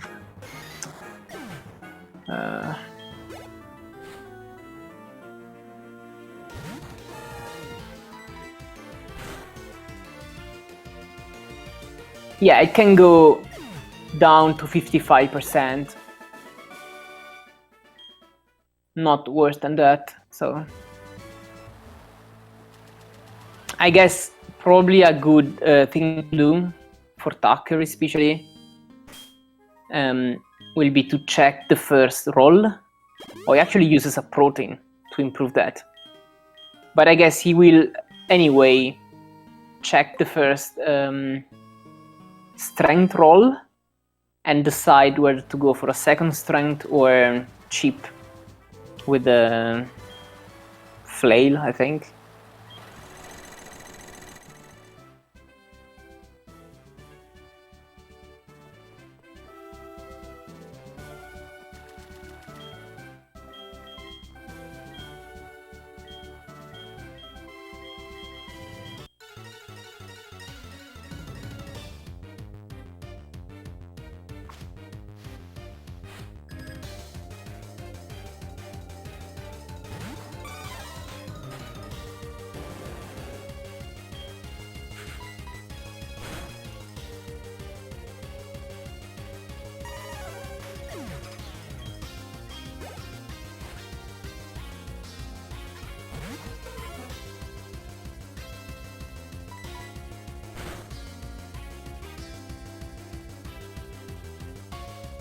Oh, that looks like a decent range.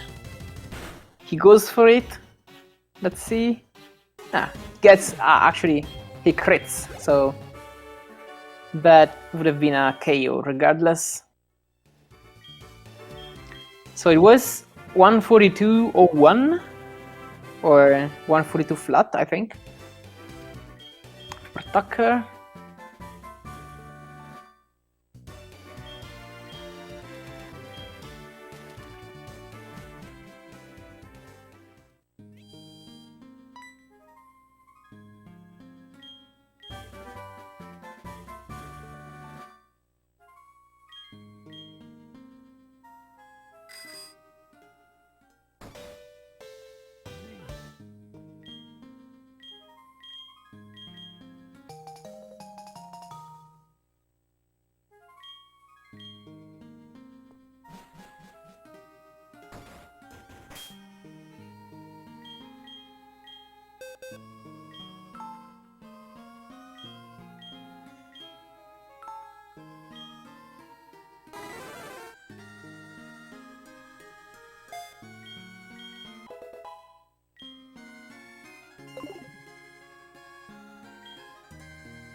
Okay, so now Tucker goes back to Wind City.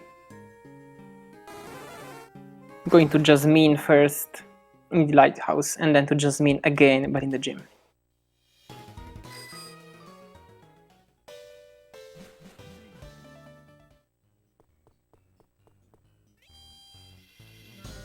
Yeah, Lime's range was definitely...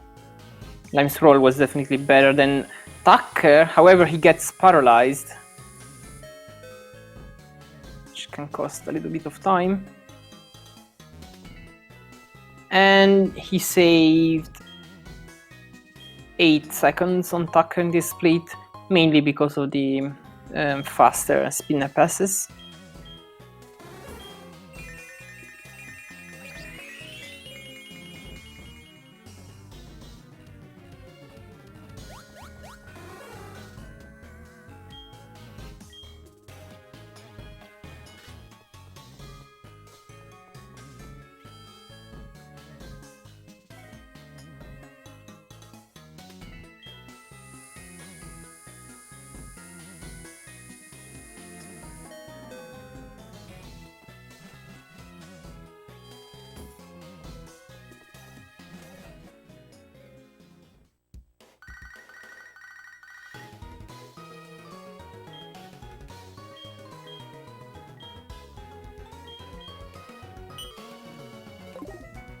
So you see Lime here healing off the paralysis. They both use the Nether on Surf. You can either do that if you didn't use it on Kenya's air relays, or pick up a Max Ether after you catch Gyarados and use that.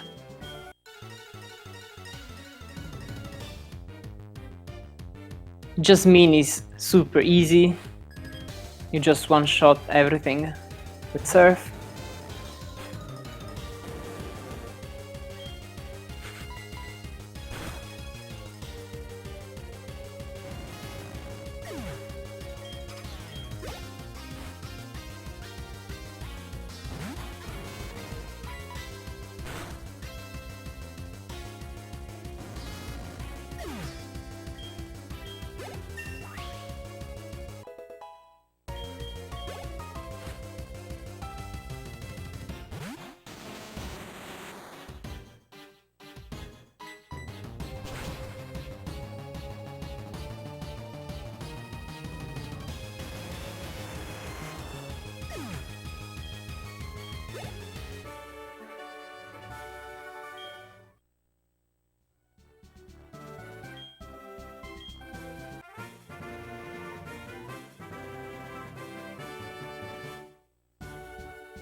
Okay, now after Jasmine,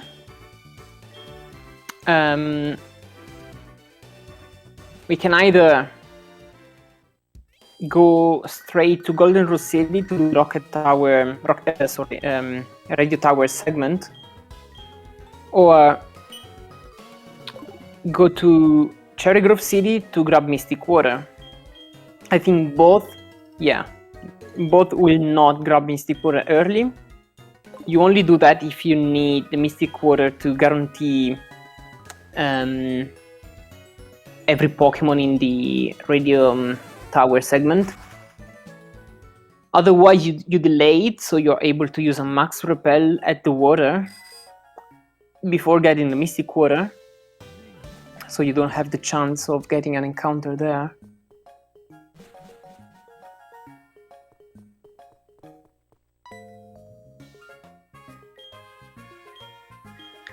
But so this central part of the game is mostly execution based, given that Gyarados just destroys every trainer and gym leader.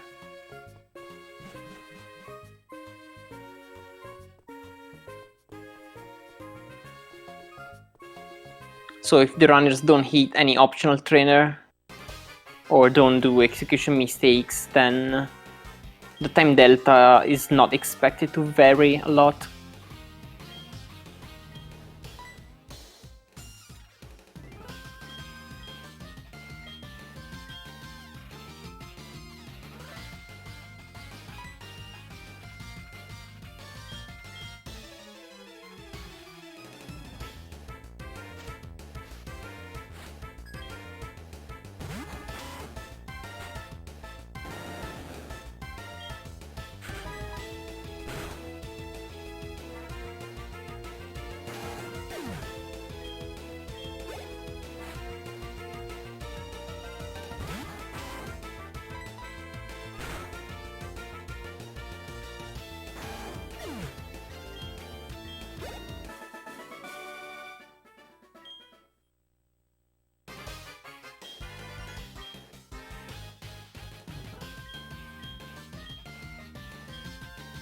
Lime is going to Golden Root City, but I don't think he used his rare candy.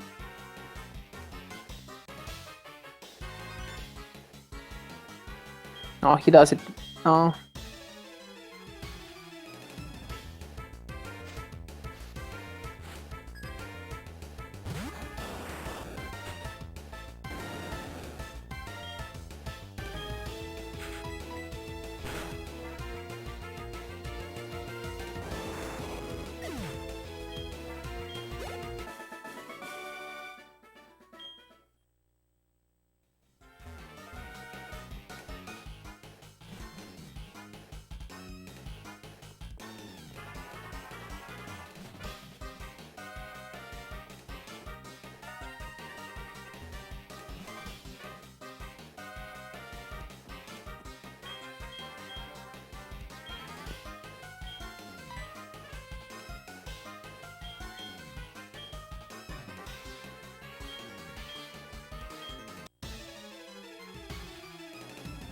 Petrel is a stupid fight. It's just surf 6 times and one-shot everything.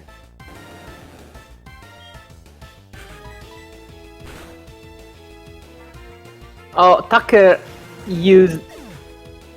I guess what he did was using a surf on one of the first 2 Raticates when he was supposed to strength. So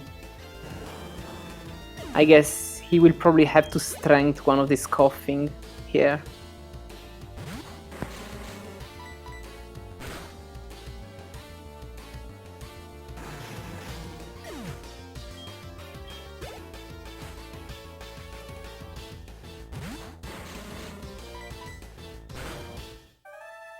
Honestly, I have no idea whether these coughings die or not. They may not die, especially considering Tucker's awful attack. Let's see.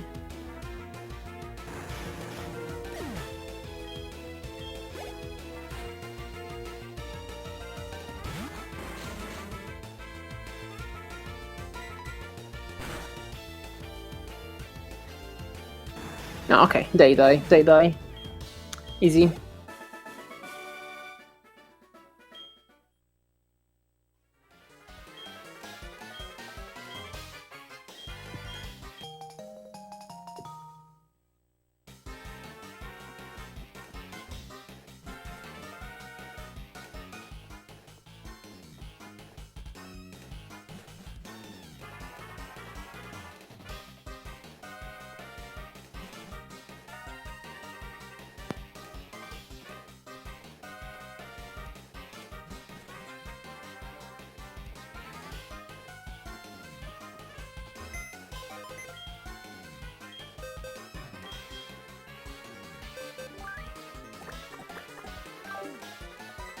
Here we PC heal Gyarados to get back the PPs.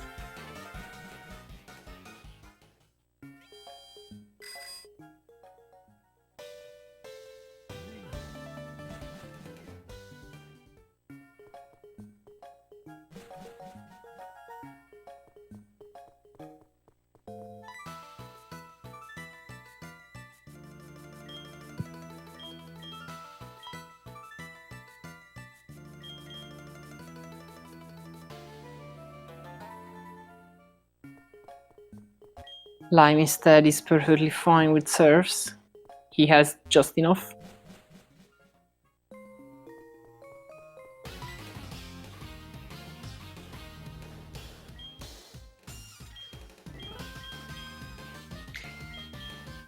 Both runners are on a pretty good pace right now. I think they can both definitely sub 350.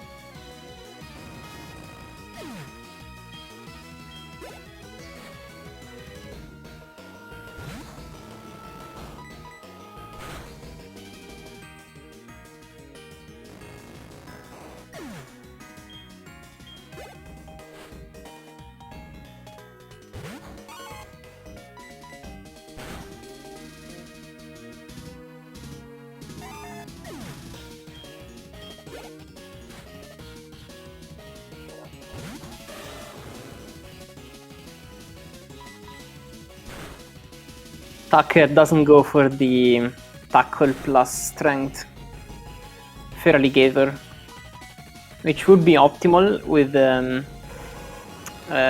good enough attack to avoid the rival coming into the fight talking when Feraligatr is below half HP. Nice movement by Lime.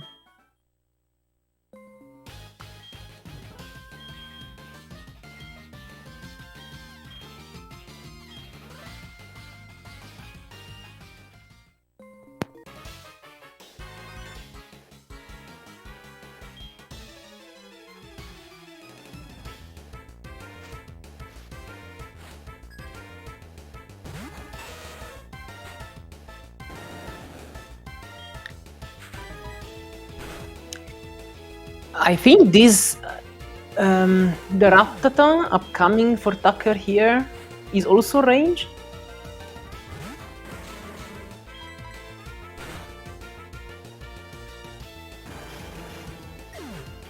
But probably is a very favorable range anyway.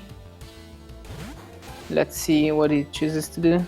Yeah, he goes for strength because flail was probably a range.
Yeah, Lime was unlucky there.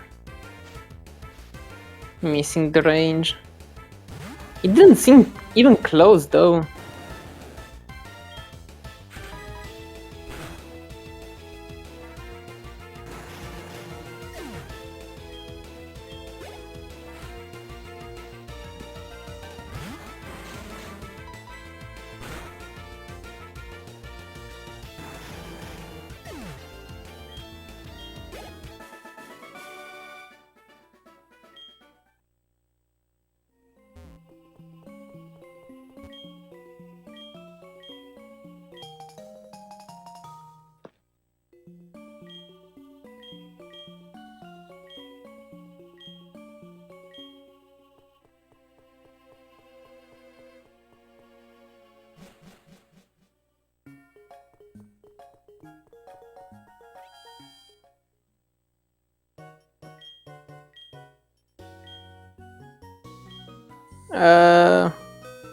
Did Tucker choose the wrong floor?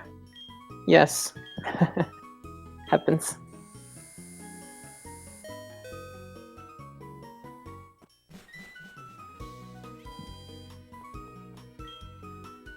Okay, and so here we buy just a lot of X items. They will be needed for the second part of the run.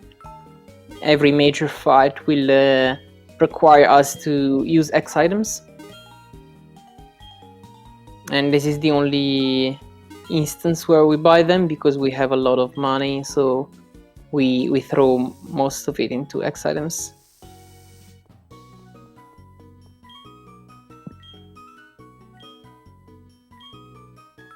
So here Tucker buys one escape rope. Oh, Lime bonked. That was close, I think. So in that movement, in that room,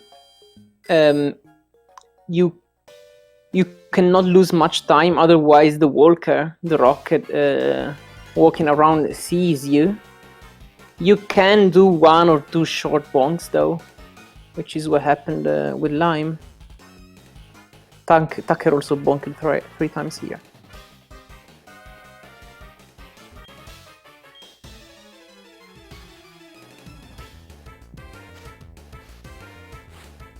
So I was saying Tucker bought one escape rope. You will see later Lime buying two, because Tucker is playing on Heart Gold and Lime on Soul Silver. And so they will visit the legendary beast in different places. And so this escape rope is required to go out of world islands faster, while from the bell tower you can just fly.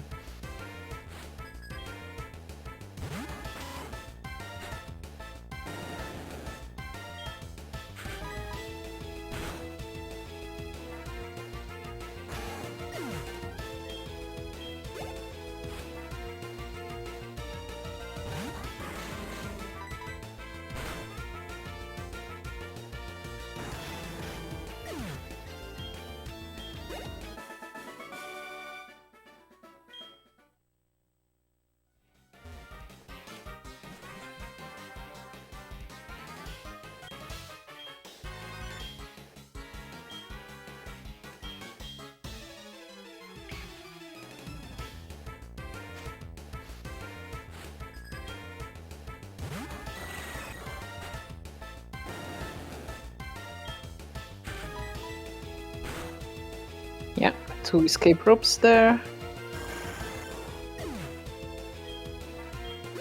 And Max repels.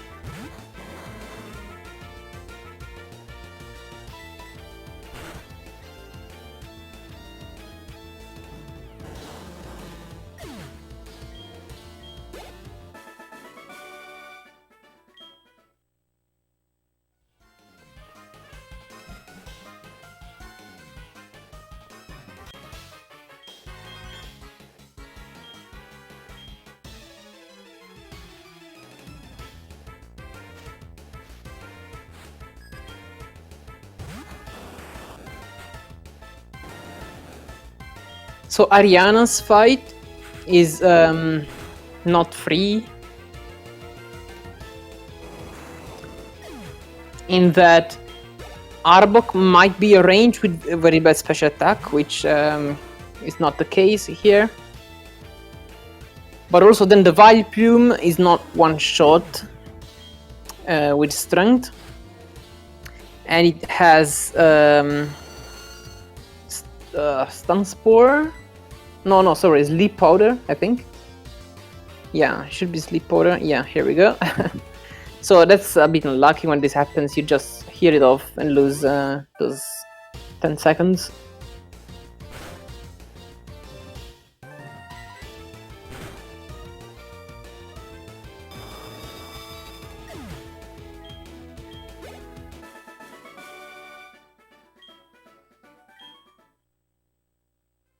Tucker's Ariana time is 203 flat.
Okay, and that's the Radio Tower section done for Tucker.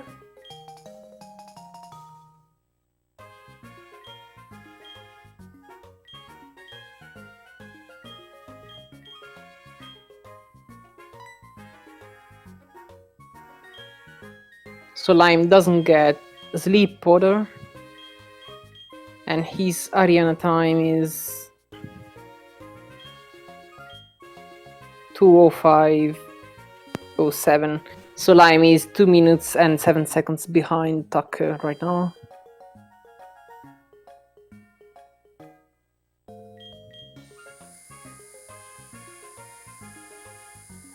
That's definitely a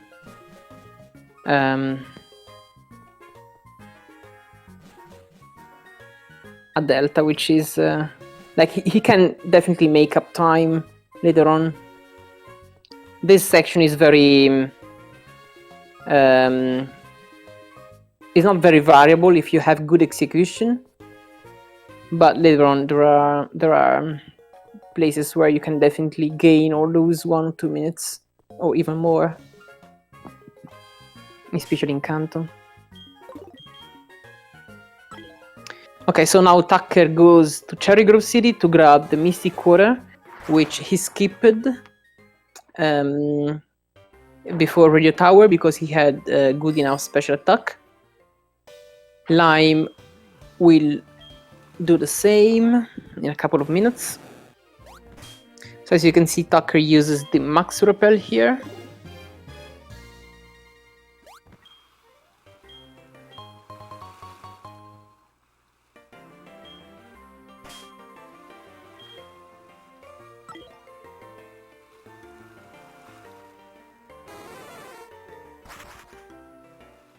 Then flies to the ice path, and 2 max repels are enough for going through ice path. All those steps are pretty tight, so you better not lose many steps. Good movement by Tucker here.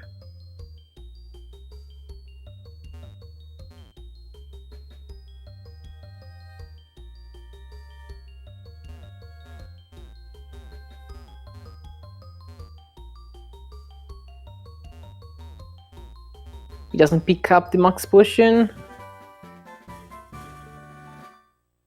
because he's faster than Jolteon, right?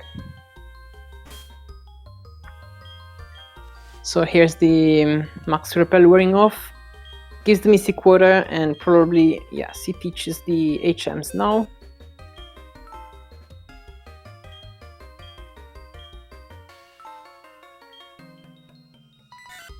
So Whirlpool goes to Sentret, and Waterfall goes to Gyarados, and it will be the most powerful move for Gyarados from now on. It's wow, see, yes, they're both modest. So Waterfall is 80 base power. With Stab becomes 120. With Mystic Water becomes 144. So it's slightly less powerful than Flail 150.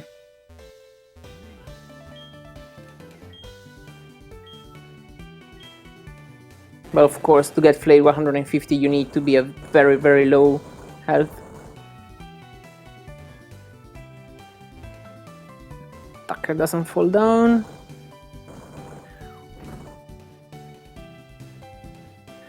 He goes through the upper hole here because he got a late Mystic Water, and so the repel steps are a bit tighter than normal. Or, yeah, than otherwise, I guess.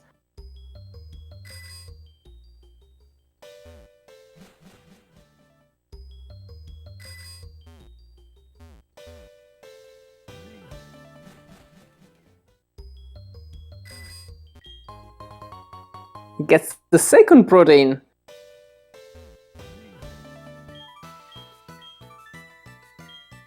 Yeah, I can see.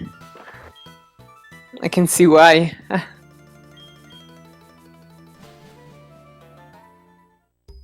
He's worried to miss ranges later on in Kanto. So yeah, Repel wore off just a few tiles before the exit. And that happened because he took the protein, which cost a few steps.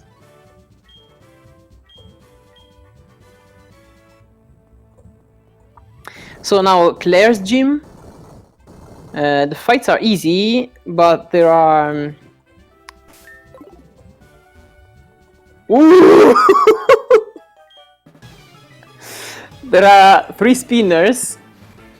The first of which we passed 2 times, like Tucker did, and we have a technique called run manip, where we pause for the first pass and then guarantee the second pass with a specific movement. Now Tucker did a very funny movement there. I'm not sure at all that was safe.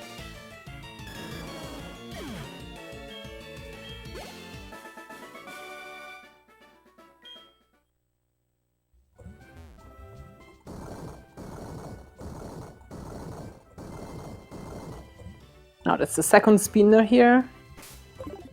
2 passes there too. And the third one.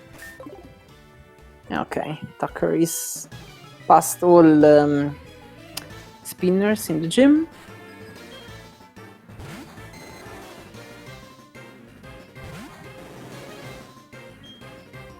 Lime doesn't get the protein.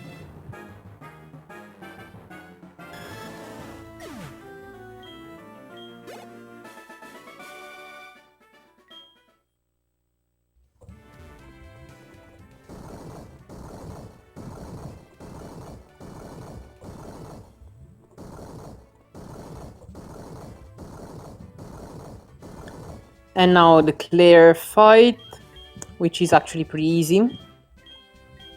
You cannot lose to Claire if you don't misplay, of course, because we set up X attacks while Gyarados hits us into Flail, and given that Dragon Rage, oh, Lime got hit by the first spinner.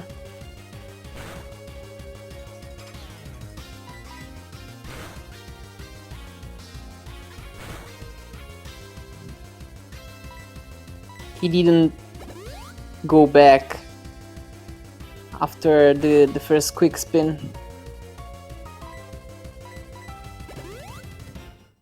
But so Claire is easy because Dragon Rage always does 40 damage, so you cannot get crit, and you can predict with 100% certainty your HP.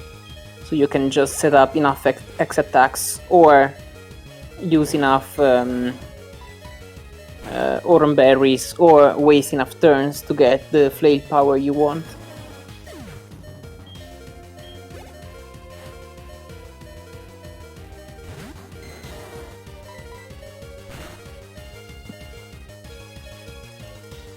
So Lime lost, I guess, 1 minute there to Tucker, whose lead is around 3 minutes now. If Lime doesn't hit more spinners in this gym.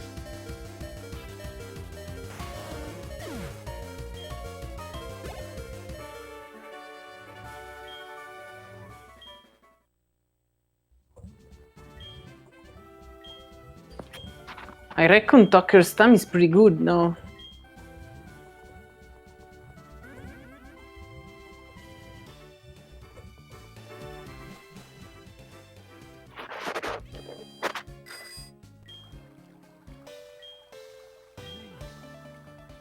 Okay, Lime is past the other two spinners.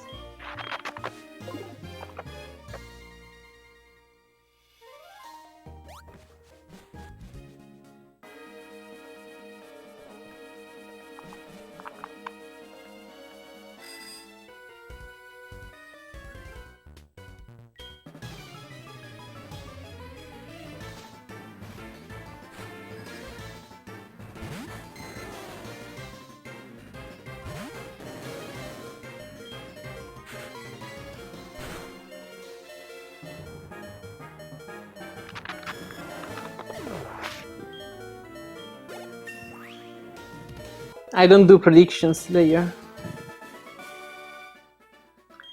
Of course, Tucker has higher chances to win. But you mean win this match or win the tournament? Surely he has higher chances to win this match, but as you know, this category is not finished until it's finished. I mean, a run of this category.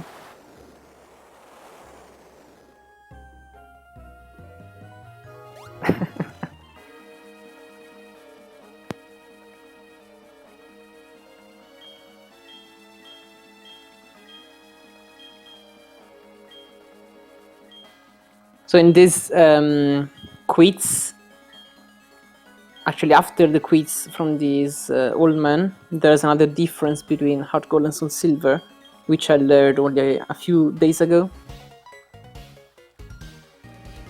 If you play on Heart Gold, he mentions Lugia and then says, no, never mind, and doesn't add anything, any information. Instead, if you play on Soul Silver, he keeps talking for a while, so Soul Silver is lower here.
So we get our Master Ball here, which we will not use on the legendary Pokemon because Gyarados is much better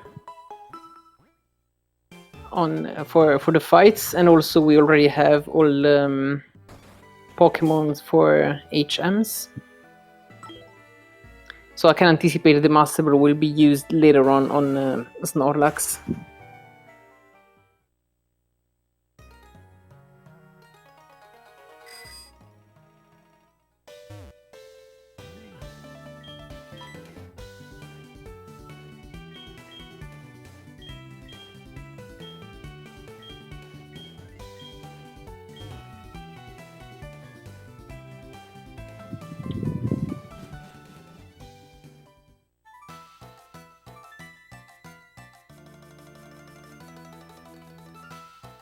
Okay, so now Kimono Girls for Tucker.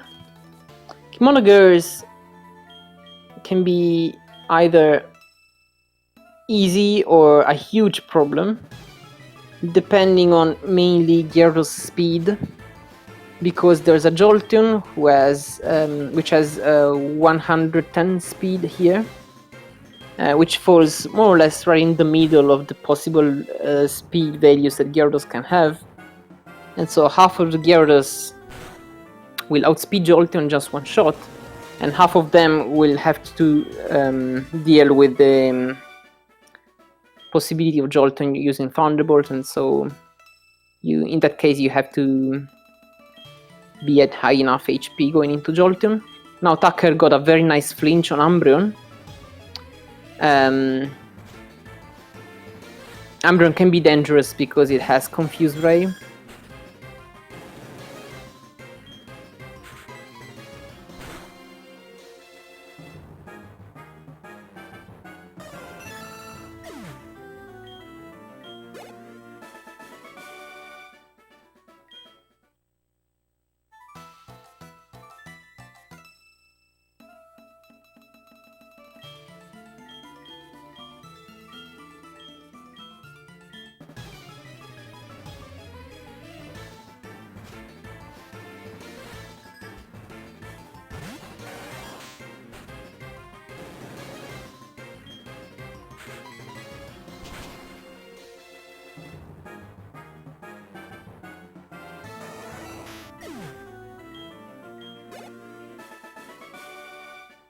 Kimono Girls are usually a major obstacle for pretty much every main Pokemon you can use for this game. Even Raikou can have major issues with Umbreon and Jolteon, because you usually do not one-shot, and so you have to deal with confusion and or paralysis. And even alt main Pokemon usually I'm talking to the sign. Usually alt main Pokemon usually have big problems here as well. Mostly because you cannot heal between one fight and another. And so only having one main Pokemon means that to safely heal your main, you have to sacrifice one of the others. Also, Jolteon has not only Thunder Wave, but also Double Team, which can be very, very bad for obvious reasons.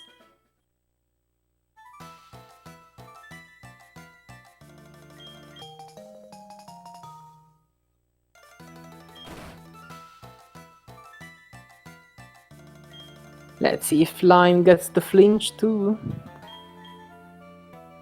Dark Pulse is still fine.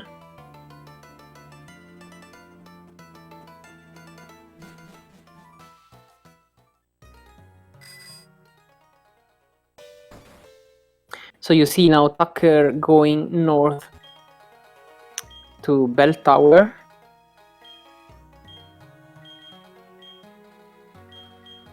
While Lime will fly off to Sandwood City after Kimono Girls.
Lime also should have speed Jolteon. Yes, so all good.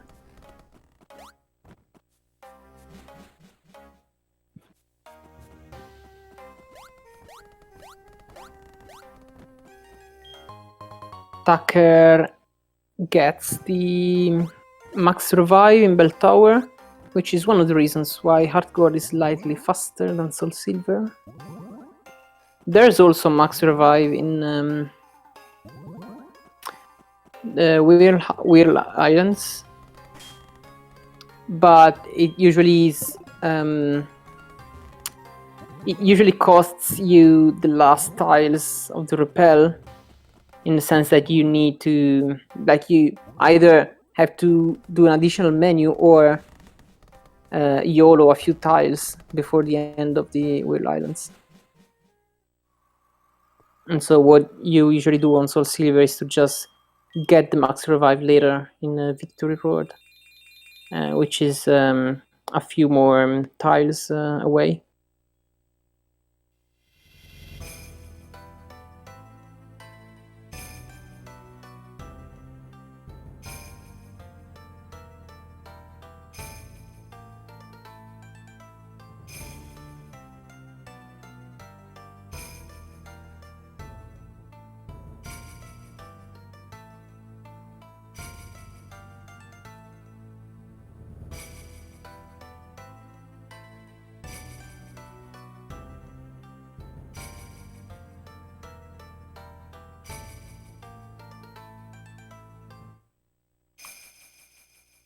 I love the legendary cutscenes in this game.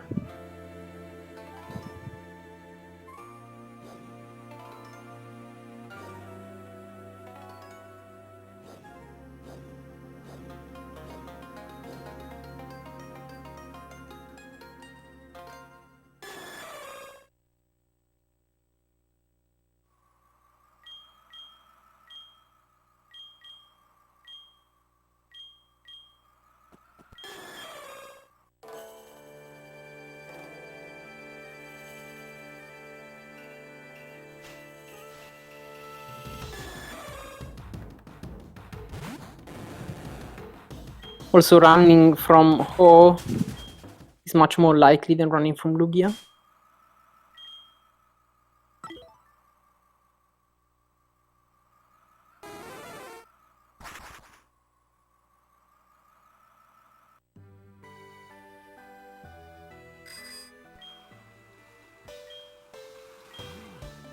What, Lime waste a few tiles?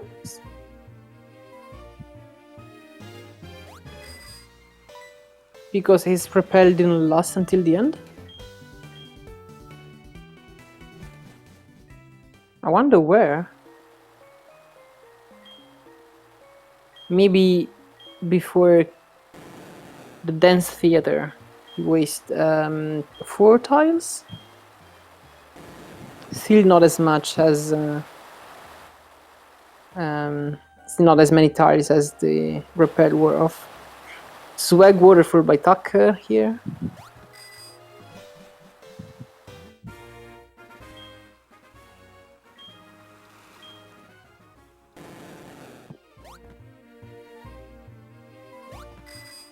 So Route 27, this one, is full of optional trainers and spinners, so care is needed. Tucker goes for the safe movement there. Not safe, but relaxed. Quick spin by Scott.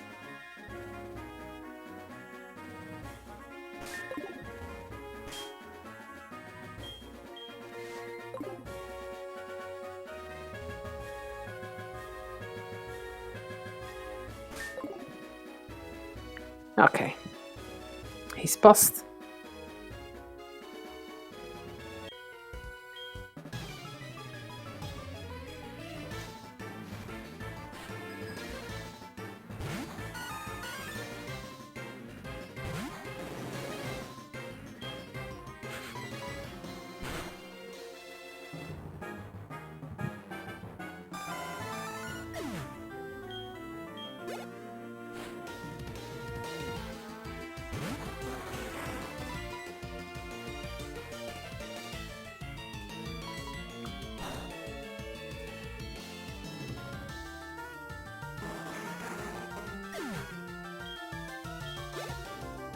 Lime manages to escape first try from Lugia.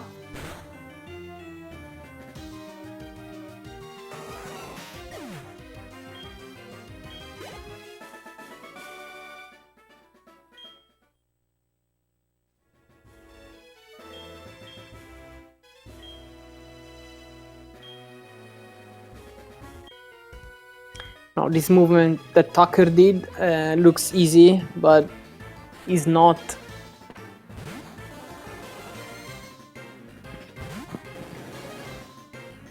So he probably will X attack here, yes, because his attack is pretty bad. That's because Vaporeon and Golduck, which are the second and third Pokemon of this trainer, are an unfavorable range otherwise.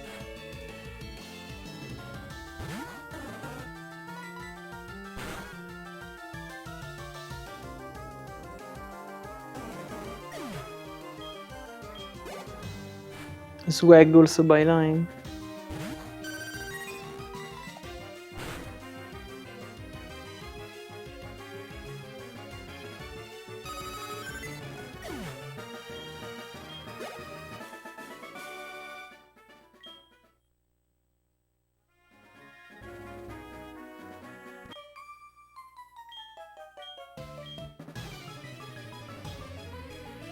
Lime also going for the slow pass. That was not safe on Rina probably, but it's understandable that he wants to make up some time. He messes up the second pass on Scott. Has to wait for a few more cycles again. Okay, this one should be safe.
Perfect movement so far by Tucker in Victory Road.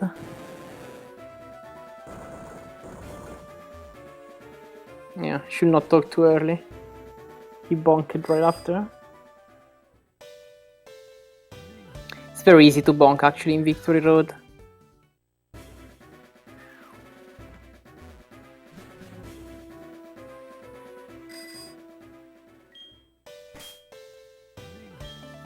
Lime also going for the X attack. Perfect candy movement by Tucker.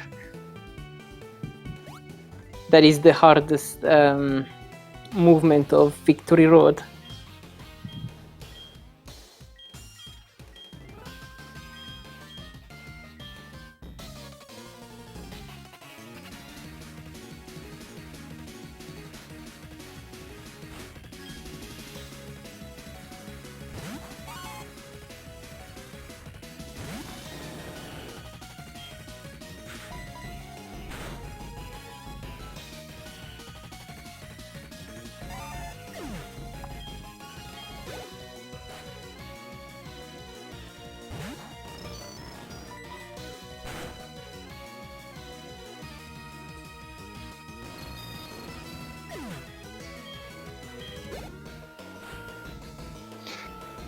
The last rival fight is pretty easy.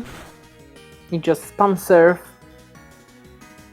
except for Golbat, where you use Waterfall, and then kill Feraligatr in 2 hits with the Strength.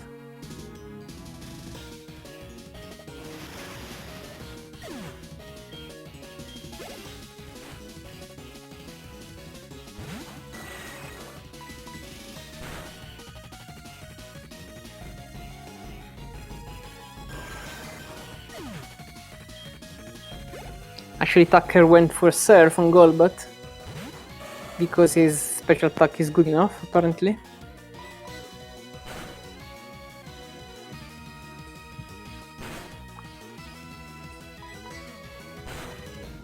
Yeah, Tucker is nowhere close to the 2-hit on Feraligatr, which you usually only get with a good enough attack.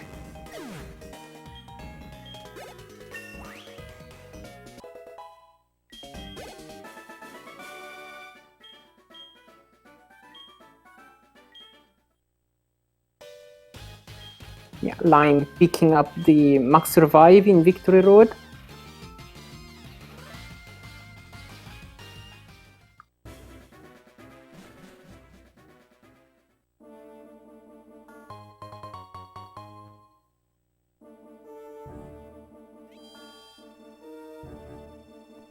Now, at the Pokemon League, we want to both heal Gyarados, mainly for PPs, and also we deposit Quilava and Sentret to avoid the extra cutscenes in the Hall of Fame.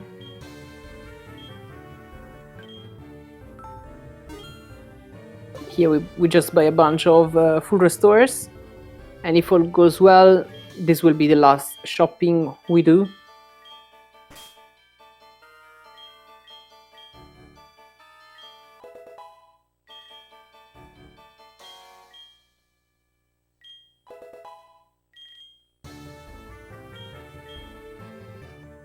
Second protein for Tucker. I still don't think that will be enough to go to +3 on Will.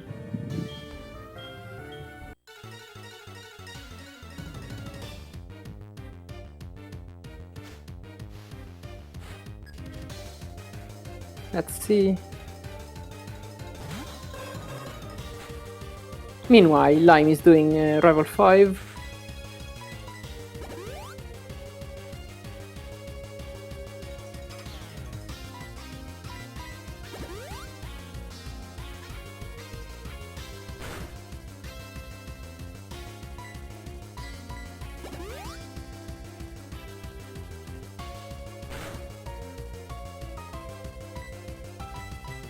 Yeah, Tucker going to +4.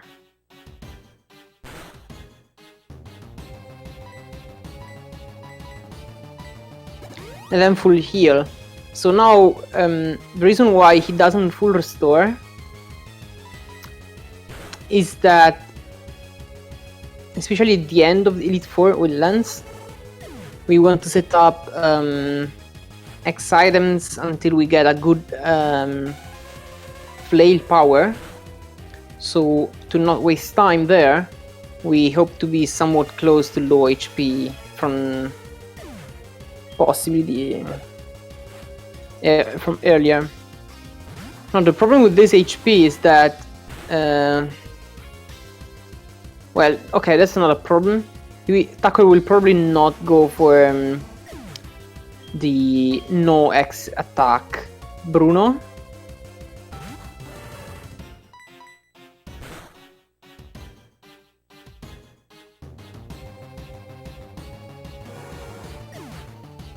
Because he doesn't have enough attack, and also HP is low enough that quick attack from Hitmontop and Rock Slide from Machamp would kill.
Tucker going for 2 X attacks on Koga to guarantee Fortress.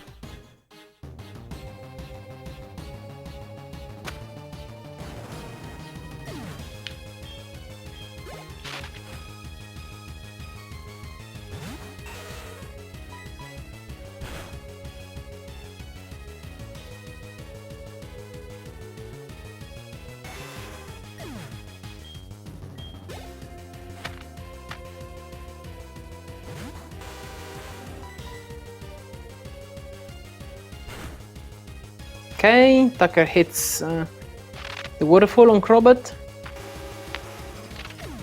That's the main concern with Kogam.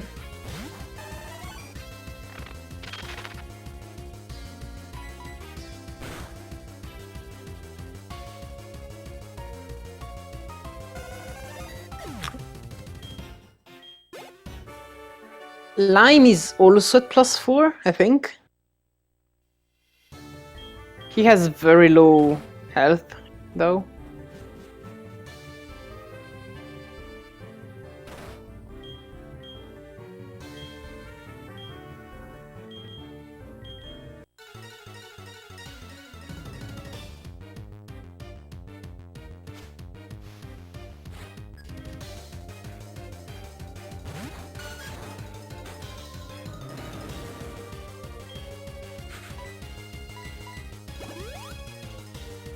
Yes, Tucker X attacks.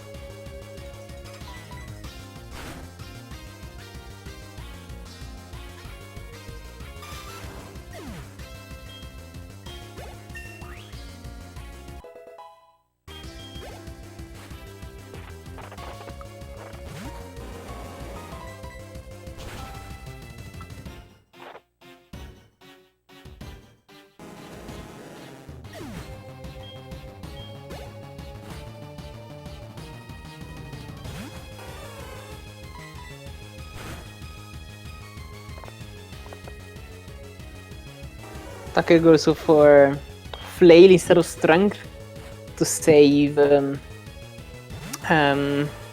text. As I said at the start, every character takes 1 frame at 60 FPS to be printed, so Flail has shorter text than Strength, so it's faster.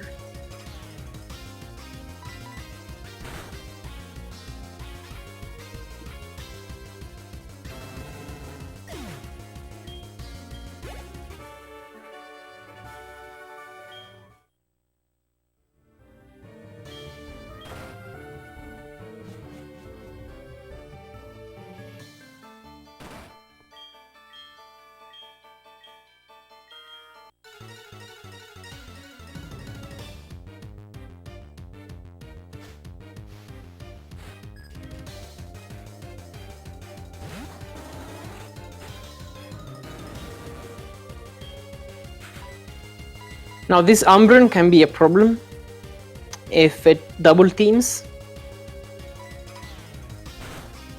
Tucker doesn't miss though, so all good.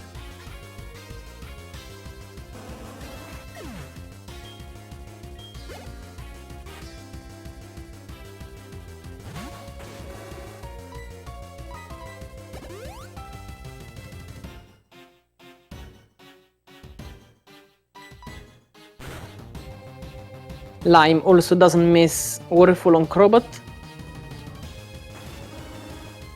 A pretty good E4 so far for both.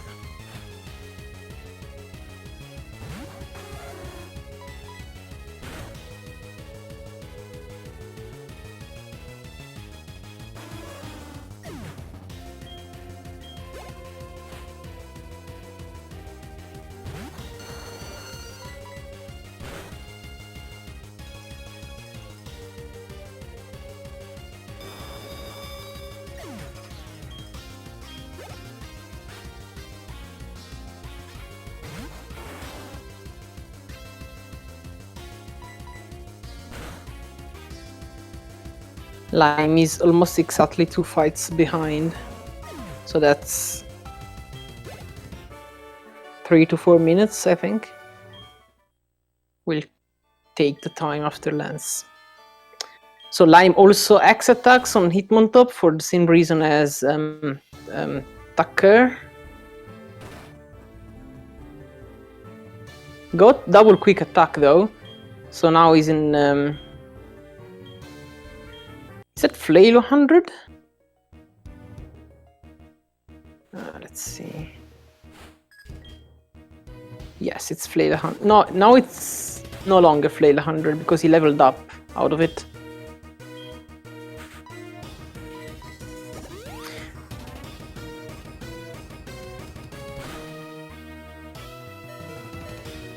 Tucker gets crit turn 1.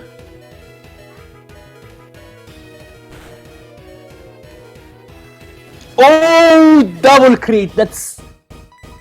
That's really unfortunate. That's a significant time loss for Tucker, although it only happened after 2 turns, so it won't be that bad, but that's pretty unlucky. I have to say though that he probably needed to heal anyway, because he didn't X-speed yet, so he could probably use the super potion instead of the X attack there.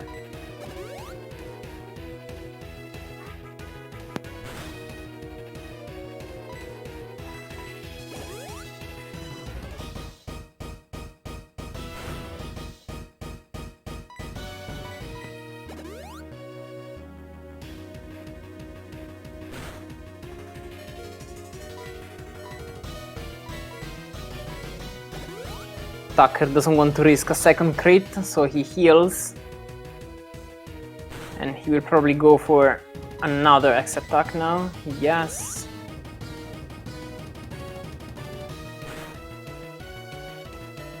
Another crit.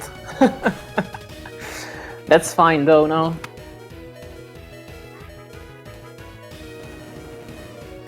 Well, not a good setup for Tucker on Lens.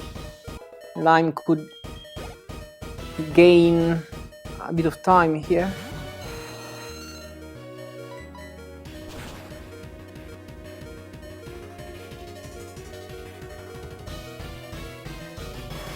Yeah, the main problem with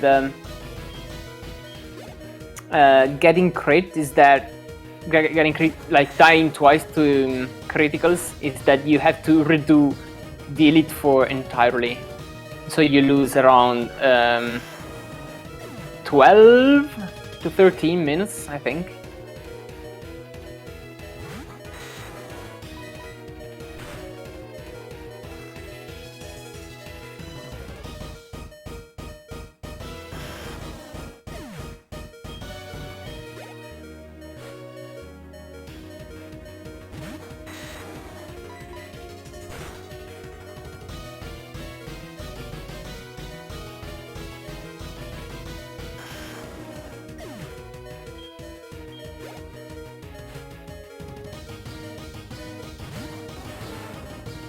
Line goes for a super potion.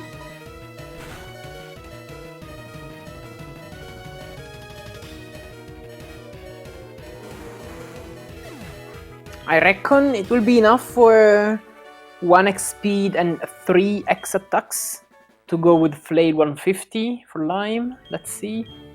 So Tucker's lens time was 2:48:08, I think. So this actually is lower than I thought. Maybe because he lost so much time on the Gyarados setup.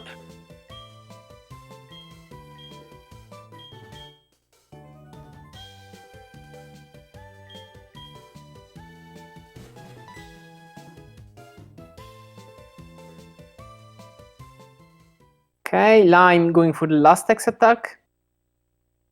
If he gets crit now is a problem. He doesn't. That's Flail 150. I think he used 3x attacks, so he should be fine.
So Lime, let's check his time.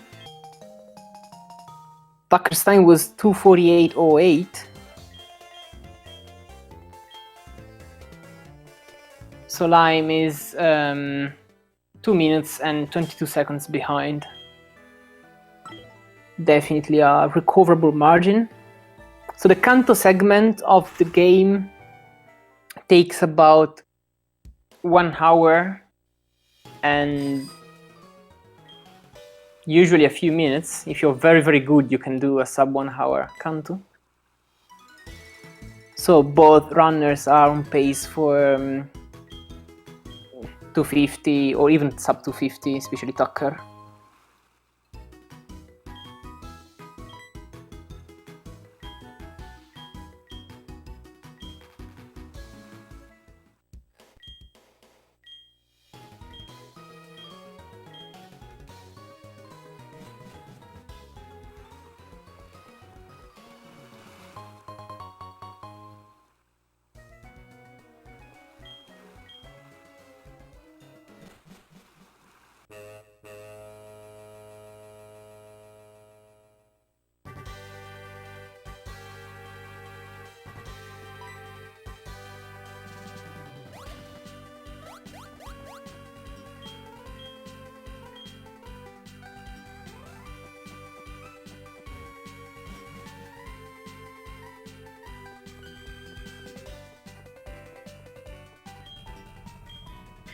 Let's also check the other races of this tournament, because we have, I think,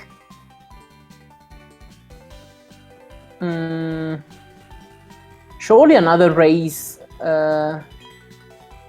going on now. At least one other.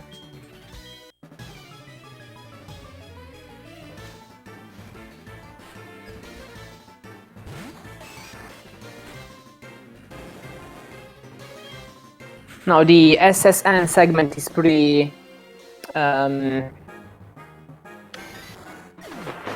easy. Nothing relevant should happen.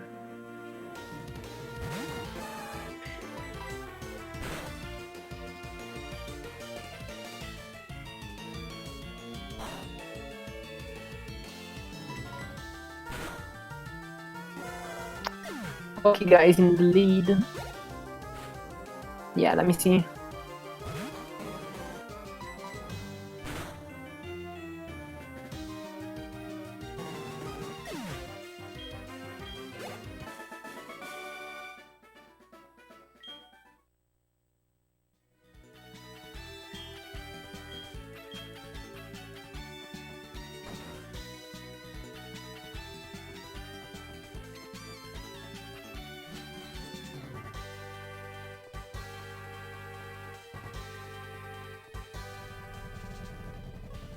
Yes, he is.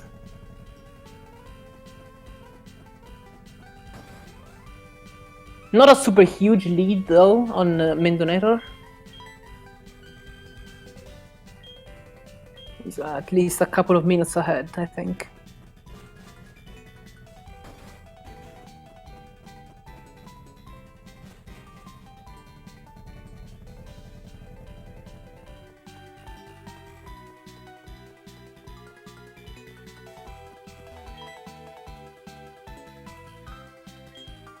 Yes, and the other race is about to start, so we don't have a leader yet.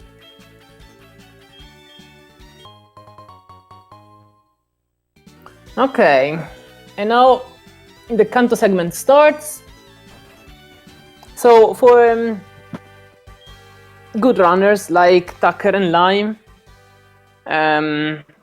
Kanto has usually more variants than Johto, because the fights are harder, and because there are a few things like, I don't know, there are 3 spinners, there are surge trash cans, which can introduce a lot of variants. Tucker gets the encounter here, it's pretty unlucky.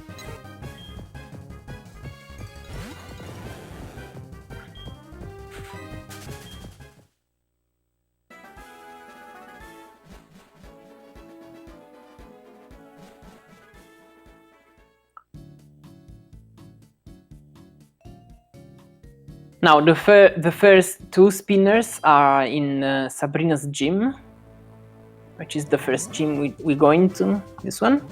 We have a setup for both. First one is okay. For Tucker. The second one, setup for the second one is a run manip, which Tucker gets perfectly fine. And the Sabrina fight is usually easy in that you usually X-speed and kill everything with waterfall. I think with Tucker's attack, Espion is probably going to be a range. So let's see if he decided to cheap Espion or go for the range. Yeah, no, he goes for the range. Doesn't get it. He gets a huge hit by a Calm Mind boosted Psychic, which can be good later on to get Flail on Misty.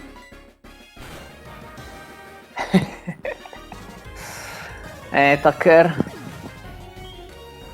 So yeah, as Rubentus said, the encounter rate is different between Kanto and Jodo for some reason.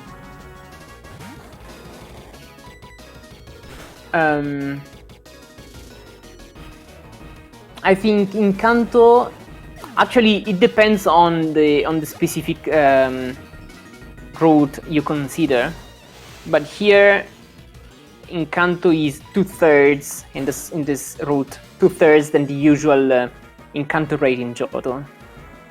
So it's pretty unlucky to get an encounter there, especially considering Gyarados' ability Intimidate, which reduces the encounter rate.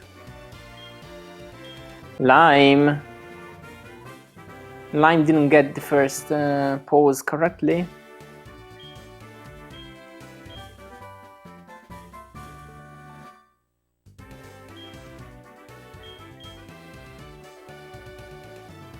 Gets past both spinners though with some time loss. Let's see what does Lime do for the Espion range, because I reckon it will be a range for Lime too.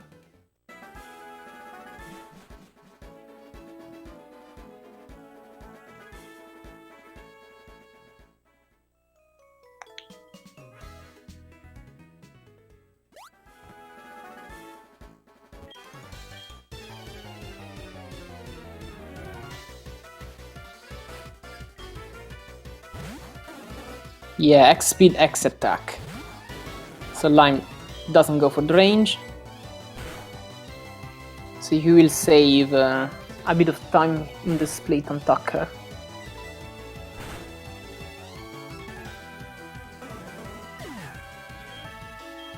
Probably Lime made up around 1 minute, or maybe even more, summing Lance and Sabrina's fights.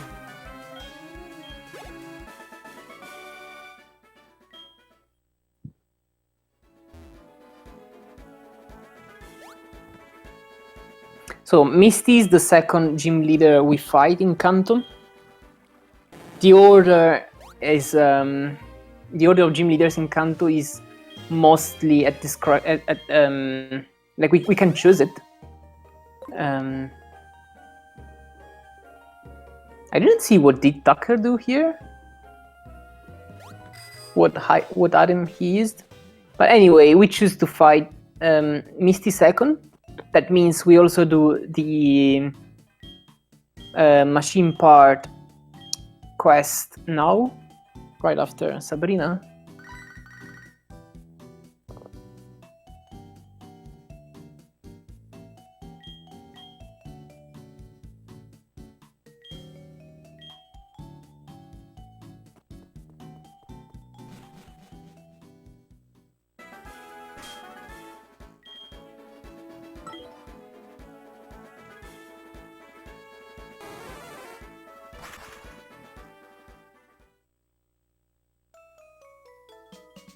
Didn't you use already both proteins.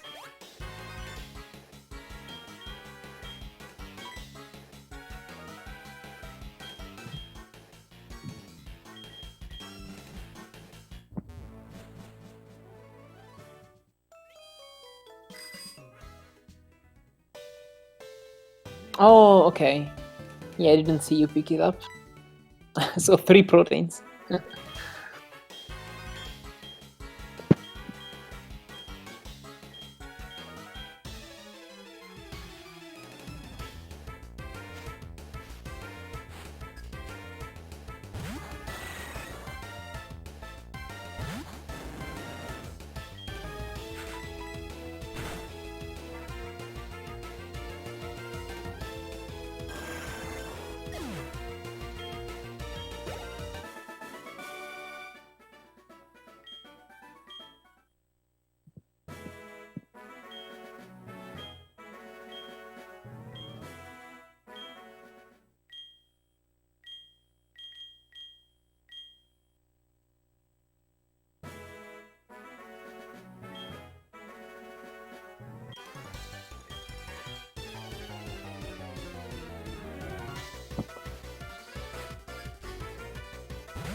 Okay. Now, Tucker and Lime are a couple of trainers apart, almost exactly.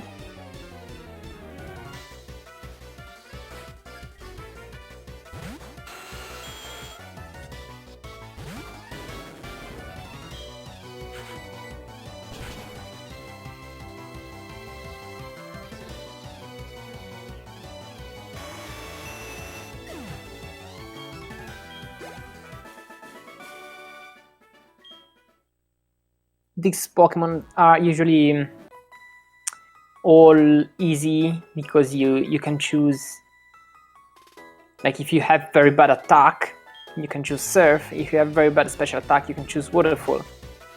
You can't have both extremely bad attack and special attack. So the double fight is the fight with the most variance here. So we use both Kenya and Gyarados. Kenya is very good for this fight because it deals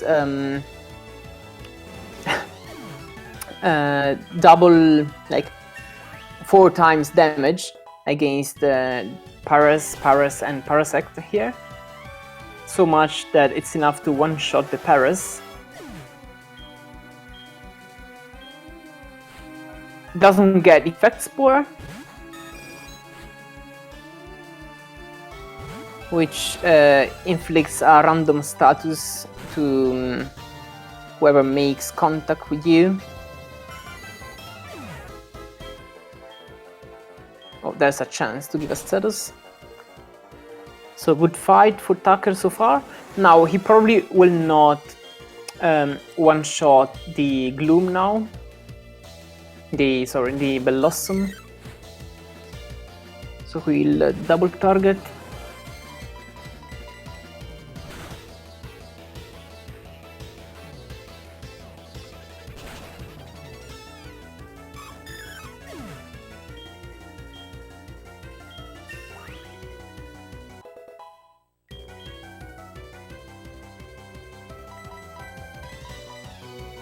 Good fight overall for Tucker.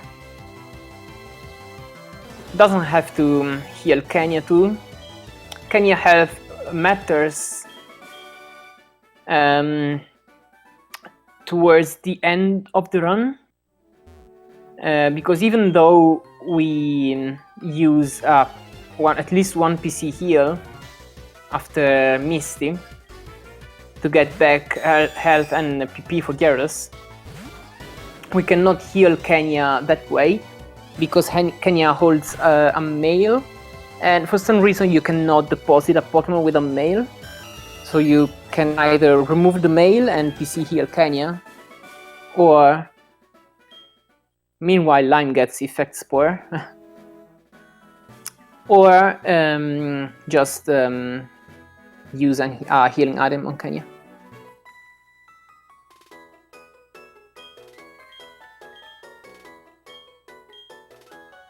So Lime gets a bit of time loss here.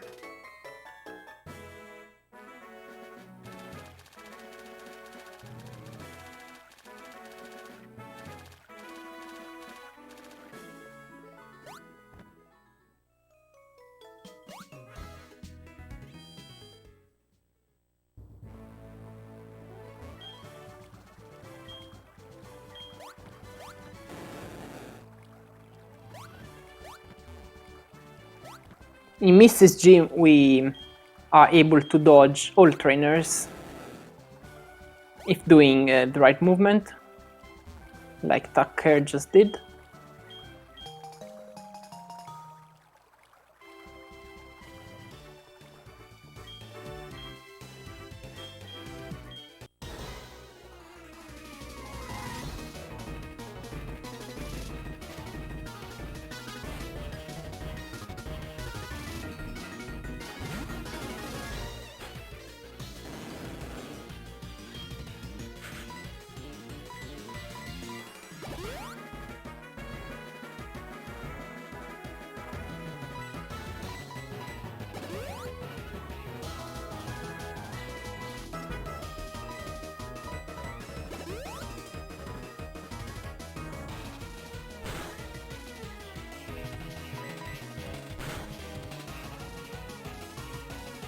Gets Flail for Misty.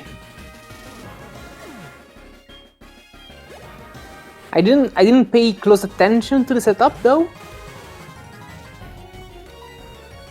Yeah, that wasn't enough apparently. I wasn't looking.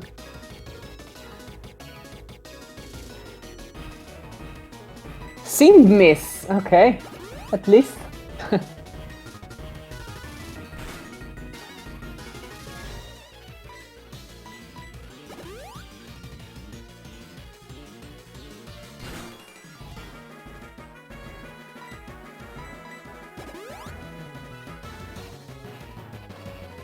So this should be +4?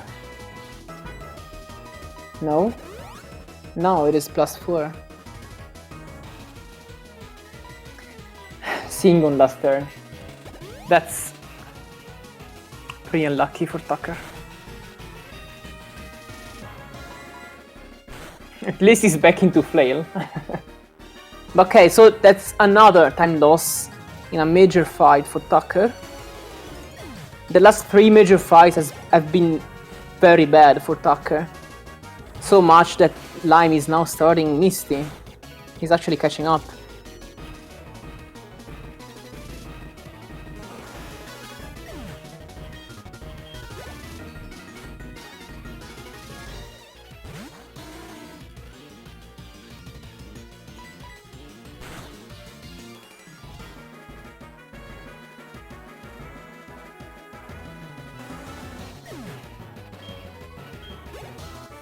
Well, I guess this will make the race more interesting. Lime is also almost into flail. Yes, he is. Wait, this is... okay. That look at close. Okay.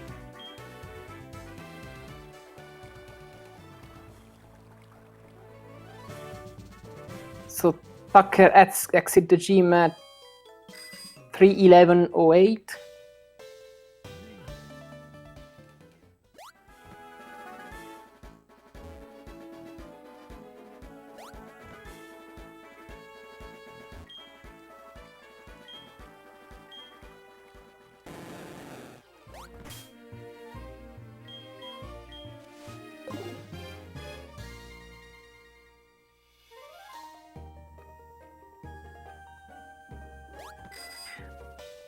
So the point is that after Misty, the next major fight is Surge, which is in itself a pretty variable fight, especially as we saw yesterday. But before that, there are trash cans, which can definitely make you lose 1 or even 2 minutes if you are unlucky. So the race is pretty close now. Let's see how far behind is Lime.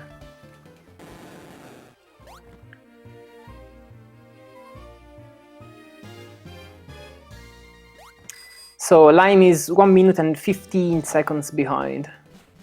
So he basically made up he made up 1 minute and 45 seconds.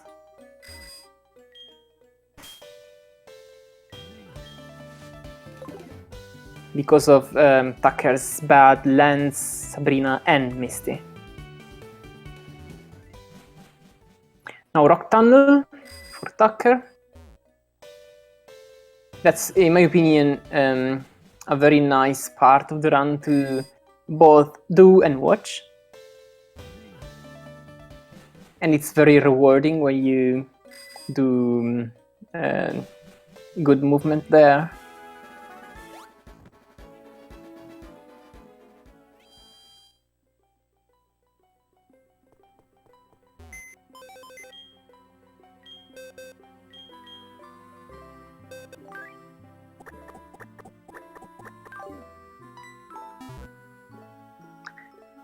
So as you can see now, Tucker withdraws Centret and Quilava back.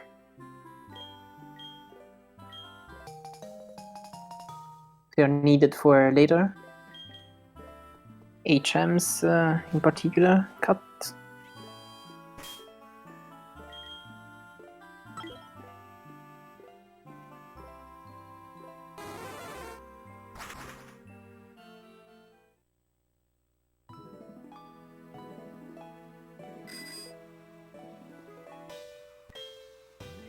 Okay, and so now trash cans. So this can be a major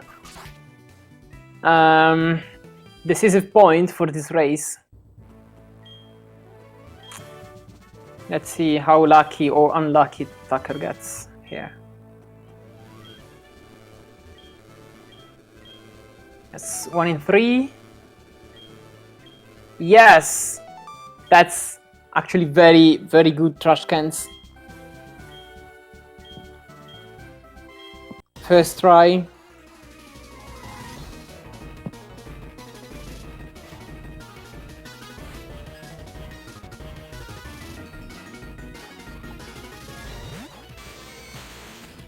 So let's see how the fight goes now.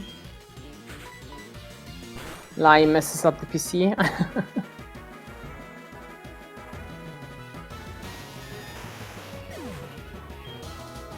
No Raichu static.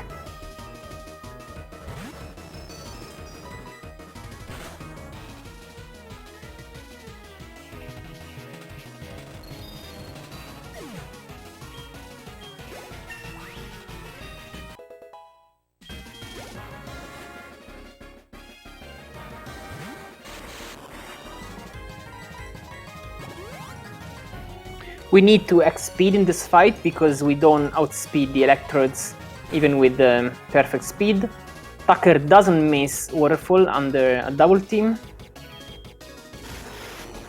but gets staticked. Lime is doing trash cans, meanwhile. 1 in 3 for him, too. He gets it, too! Actually, almost identical trash cans for both.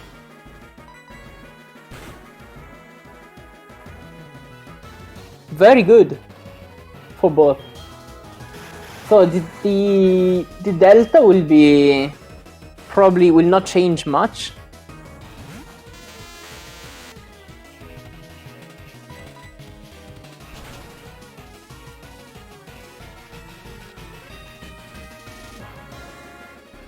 Oh, Tucker gets fully paralyzed. That's the 4th bad fight out of 4 for Tucker in Kanto.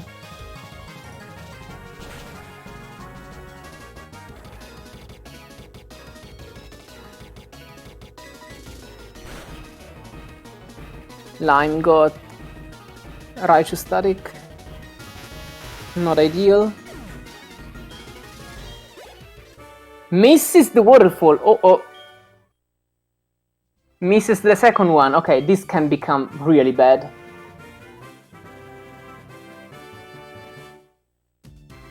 Hits the third one. That was very risky for Lime. You could even wipe there. Actually, yeah. He didn't have many more chances to not wipe there.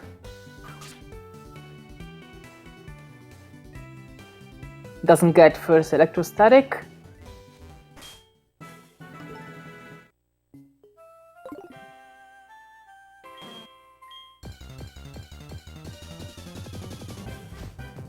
Gets the second electrostatic, and he's in Electabuzz skill range, so he needs to heal.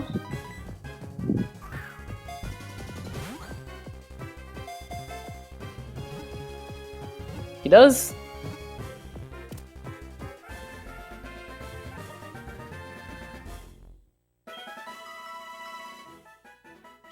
So as you can see, we use the Master Ball on Snorlax here.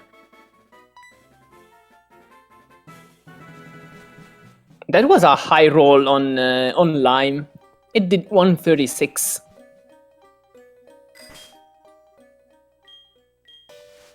But okay, Lime is done with Surge now as well.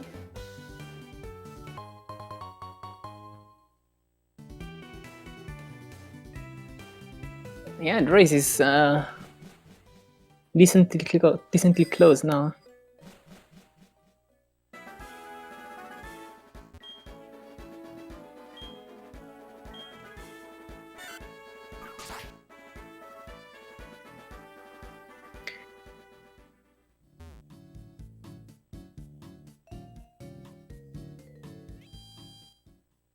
I think Lime is still about a minute and a half behind.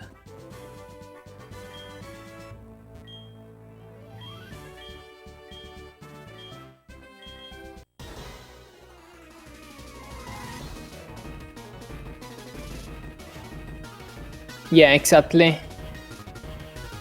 You had both very good trash cans and pretty bad Surge fight.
I think the time difference now between Tucker and Lime is identical to Worster and myself yesterday. Because Lime is starting the fight as Tucker is finishing it. So it's going to be around a minute and 15, 20 seconds maybe. So Tucker's time was 3:20:57.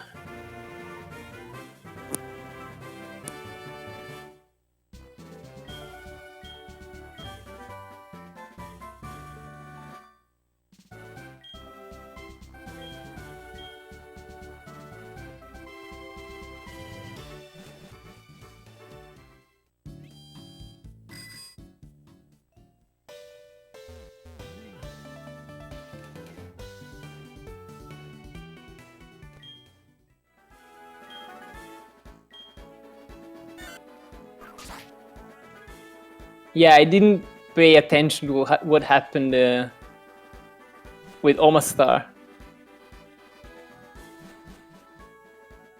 But now you... Oh, wow. Yeah, that's a misplay by Lime. He probably forgot about Aquajet by Kabutops. I guess he was low enough health so that an ancient power just put him into Aquajet range.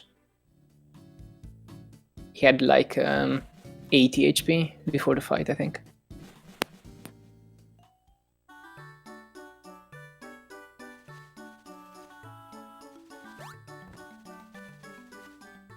So now Kabutops will not die to +1 waterfall. So he has to full restore and lose more time. Tucker does strange movement there. But that's fine, he just waits for the swimmer here.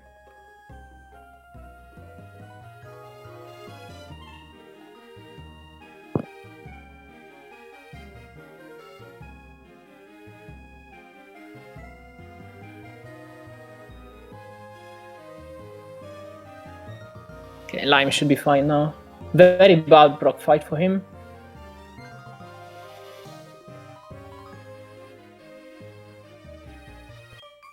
He was 1 minute and 20 seconds behind entering the fight.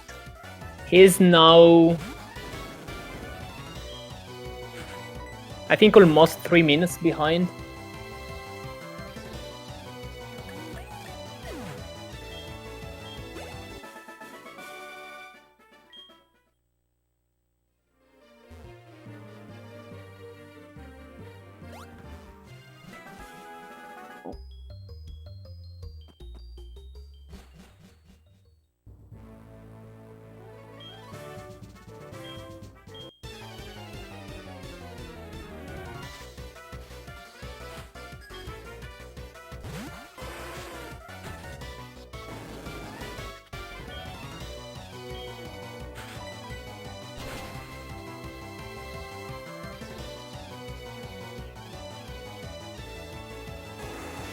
So I guess with the Brock fight only,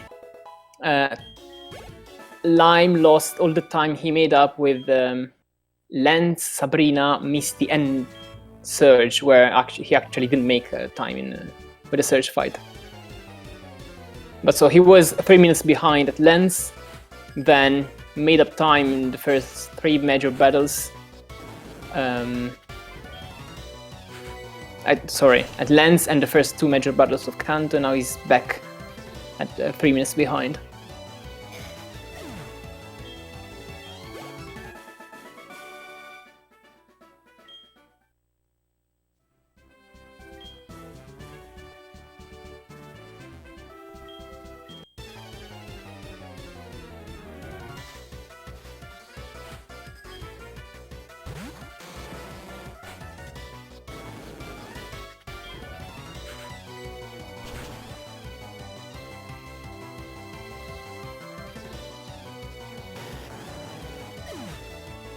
So meanwhile, the other race, yeah, Pokeguy is still in the lead.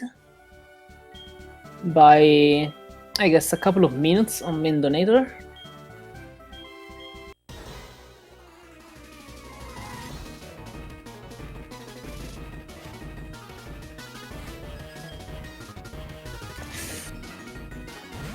Okay, so Brock should be easy for Tucker because he has very good special attack, and I don't know if he outspeeds Rapidash, but it shouldn't be a problem anyway.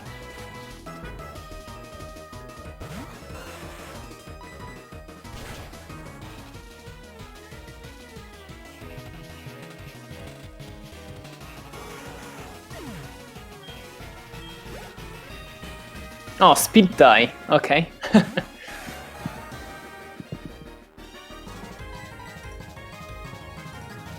He doesn't win it. At least he doesn't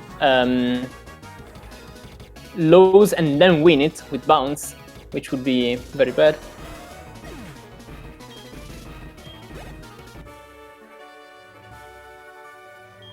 Yeah. So 326.54 for Tucker.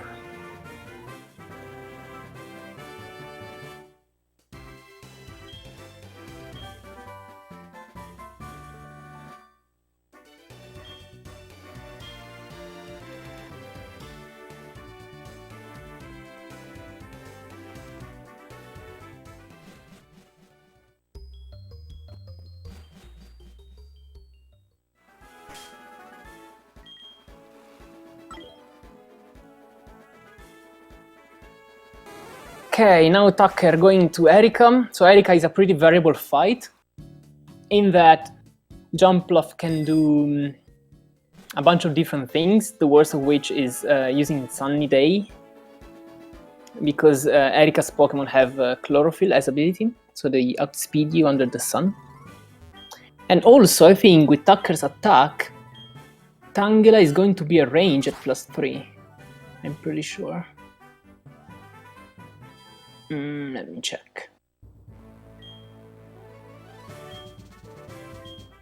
Yeah, definitely. So he will probably go to +4 to kill Tangela or Tangela.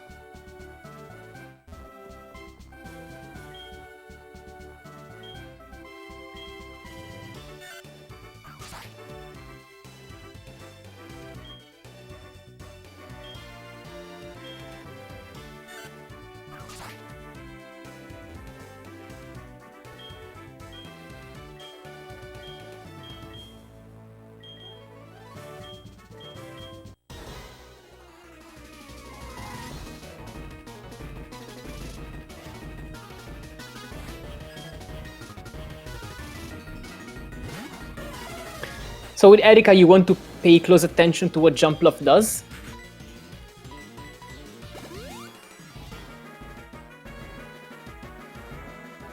Yeah, Sunny Day turn 1 is the best turn you can get Sunny Day on. So I guess what Tucker will probably do is just set up for 4 turns until Sunny Day is over, and then sweep.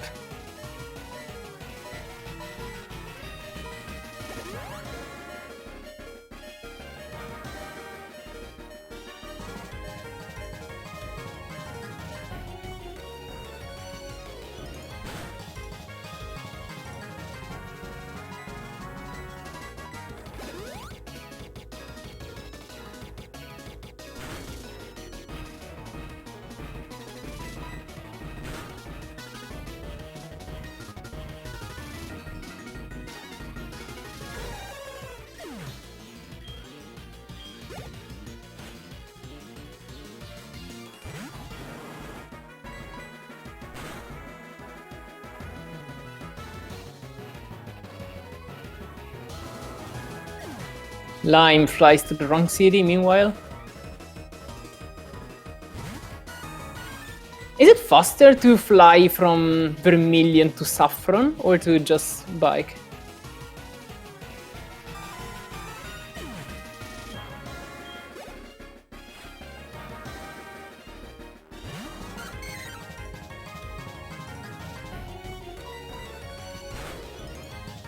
Okay, so not a bad fight overall for Tucker.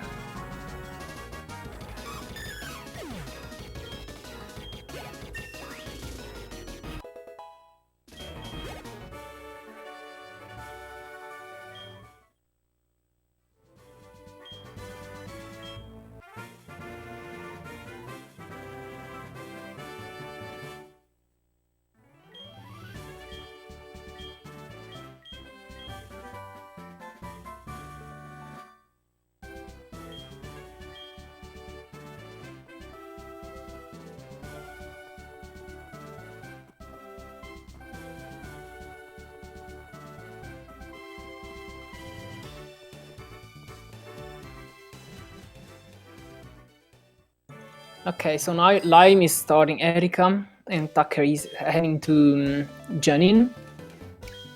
The thing to pay attention here is the spinner on the cycling road. We have a setup for it, although it requires good reflexes.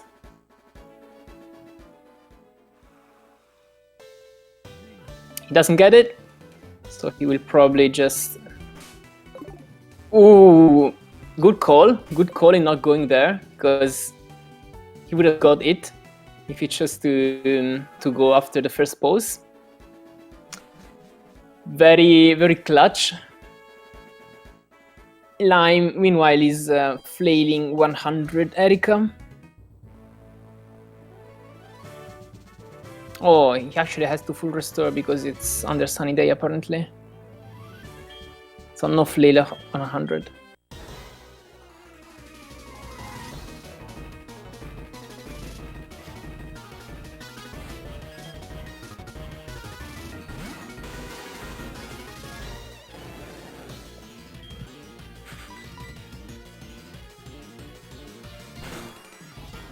Lime has used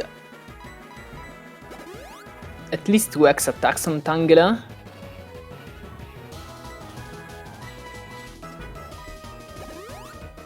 Also, I didn't pay attention to what Tucker did now. Doesn't Tucker has high enough special attack to just serve Wheezing? I thought so.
Lime doesn't do the time save movement. You can throw a few tiles in Erika's gym, but it's a trick movement anyway. Okay, so Lime going to cycling road now. Let's try to pay attention to the HP of Tucker's Snorlax there, because it matters for red.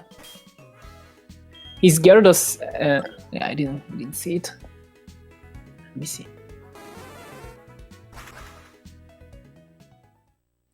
231, that's pretty high.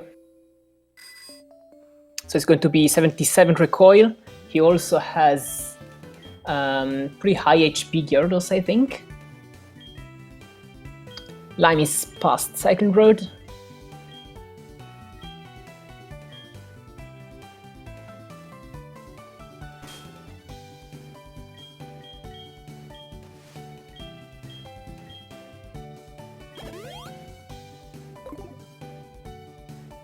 So Tucker probably doesn't even need Quilava's recoil on red.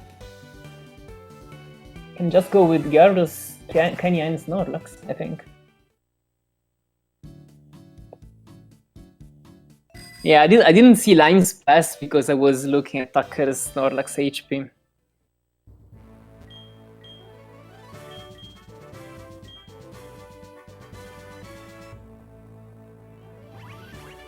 Lime is surfing Weezing, yes.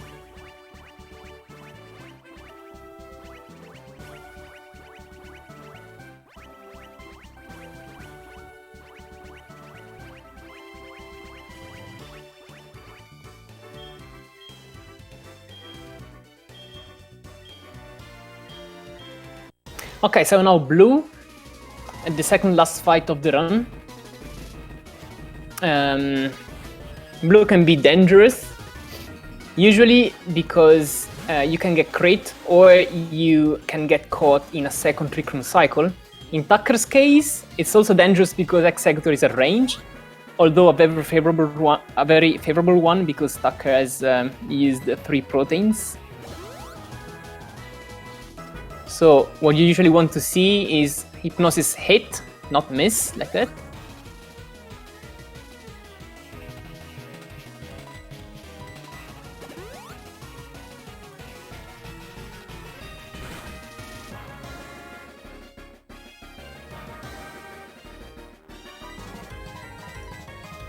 So now Tucker full restores, and next turn he will go for Strength, hoping to get the range.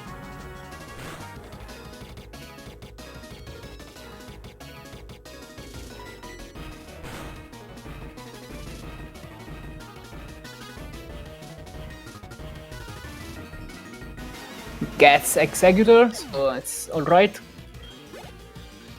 Gyarados will still be a range, which he probably will not go for.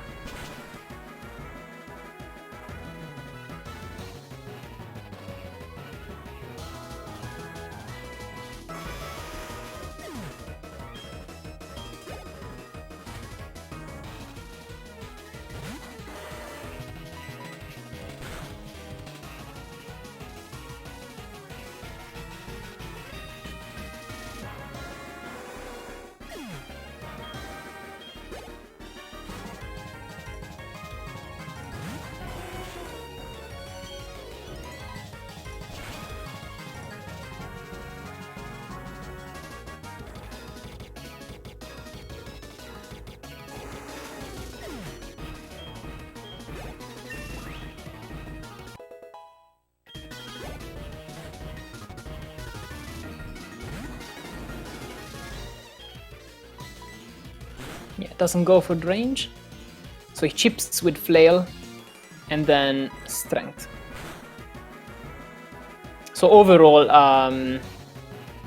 pretty standard Blue for Tucker.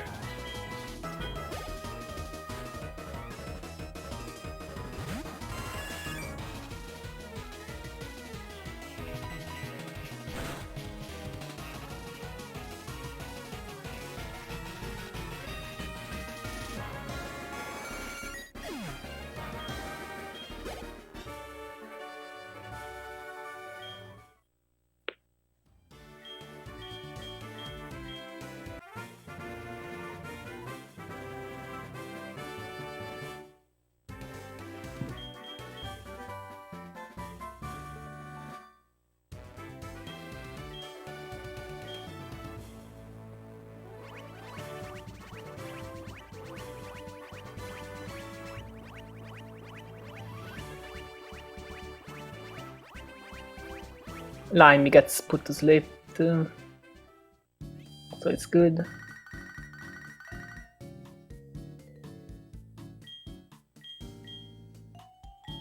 You can also see that Lime has worse special defense than Tucker from the Leaf Storm rolls.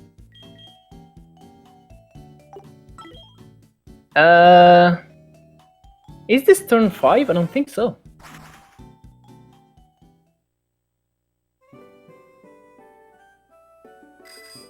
Oh yeah, it was. Okay, my bad.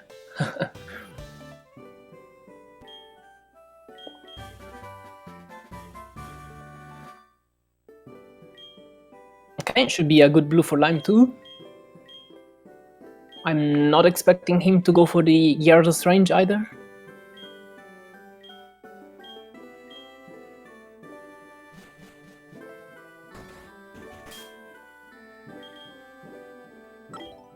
Okay, and so now Tucker is heading to Mount Silver, where there's the last fight, Red. So for Red, as you may know from... I miscount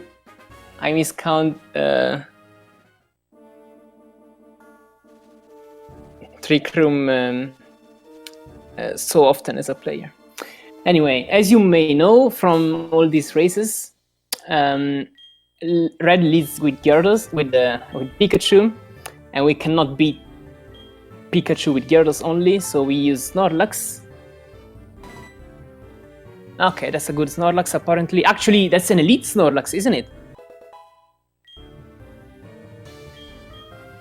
So we use Snorlax to kill Pikachu with Volt Tackle Recoil. I think it's an elite Snorlax. Yeah, it definitely is.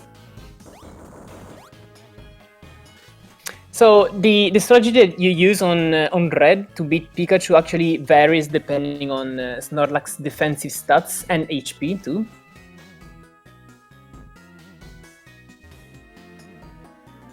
And so you can either lead Gyarados or lead Snorlax and do a number of different strats to kill Pikachu. In this case, I think Tucker will lead Snorlax.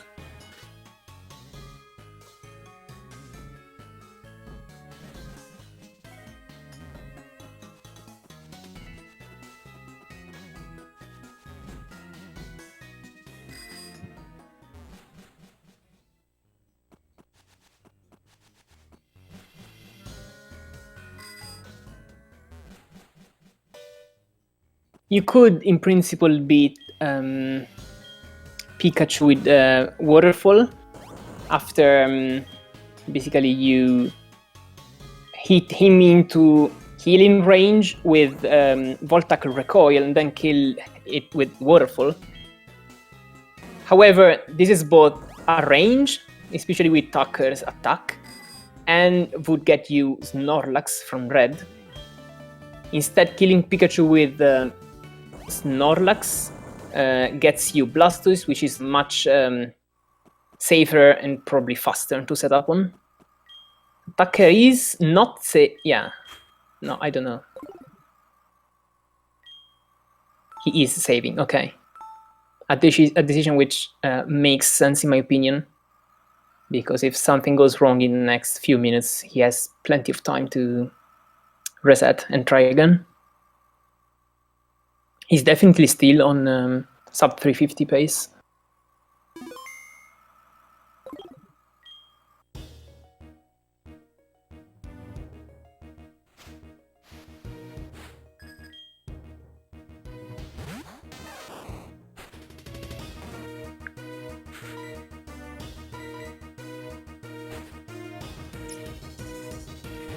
So Pikachu is guaranteed to use Volt Tackle on this Snorlax because it's the only move that would kill from full. So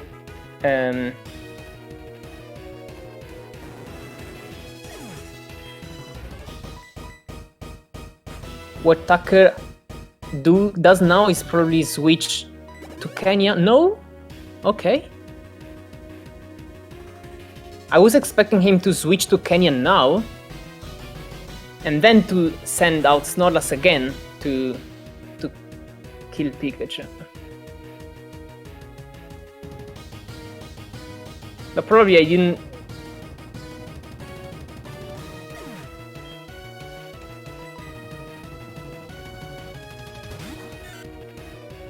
Yeah, no, Kenya wasn't enough probably to kill Pikachu because I didn't pay enough attention to Gyarados, not max, but actual HP. It probably wasn't enough to kill Pikachu. So one more Volt Tackle should be enough to kill Pikachu.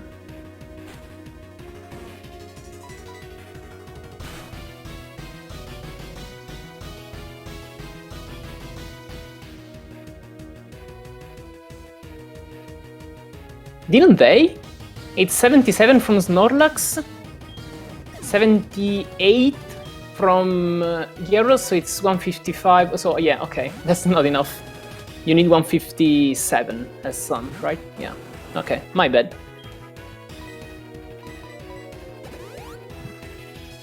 Commentators miscount HP as often as players do. Okay, so setup on Blastoise is relatively safe.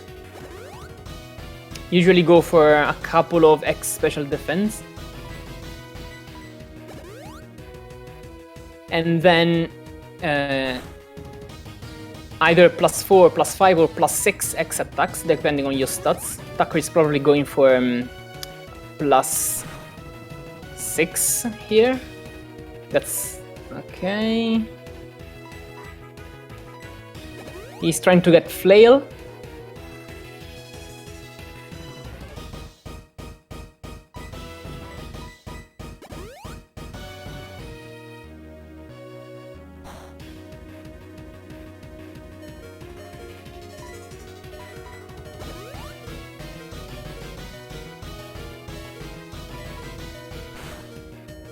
That is Flail 150, but I didn't count how many X attacks did these.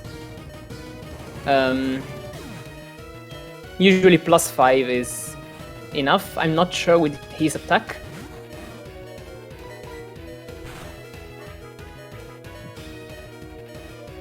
Lime, meanwhile, led Gyarados because Snorlax didn't have enough defense to guarantee Red to use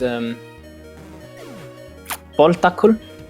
So, okay, that is GG for Tucker because Snorlax is the most physically bulky Pokemon for Red, so if Snorlax dies, the other do as well. Yes.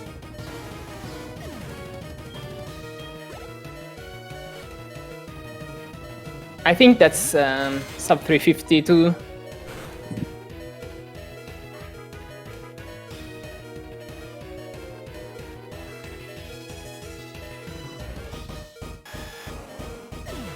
Lime manages to kill Pikachu, but that's too late. Yeah, really good race in the end. Pretty much as yesterday, the time difference didn't change very much throughout the run. They were a couple of minutes apart at Magikarp.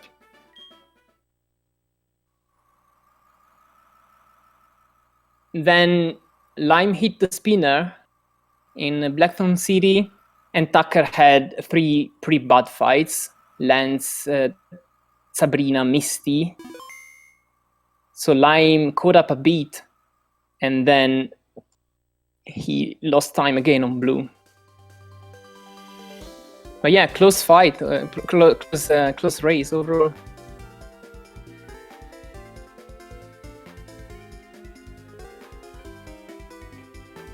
Yeah, Snorlax has more physical bulk, yes. I mean, at least Red's Snorlax and Red's Blastoise. So I think this is the third sub 350 of this tournament.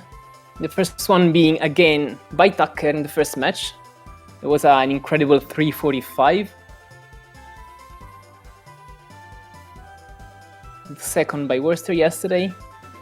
Lime doesn't quite manage to get sub 350, although it was, I think, close.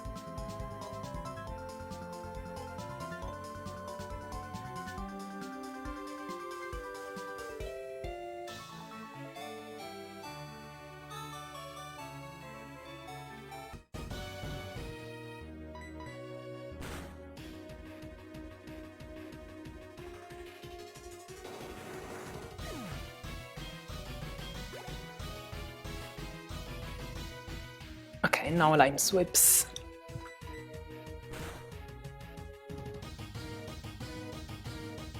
So we have the first two finalists. Worcester and Tucker, while Lime and Alw0 will go to the loser bracket.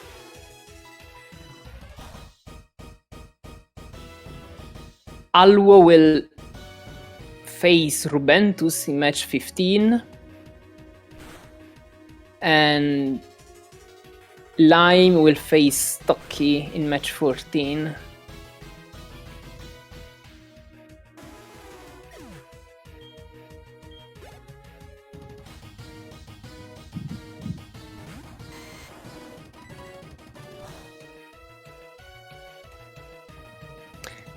So this is the last obstacle for Lime.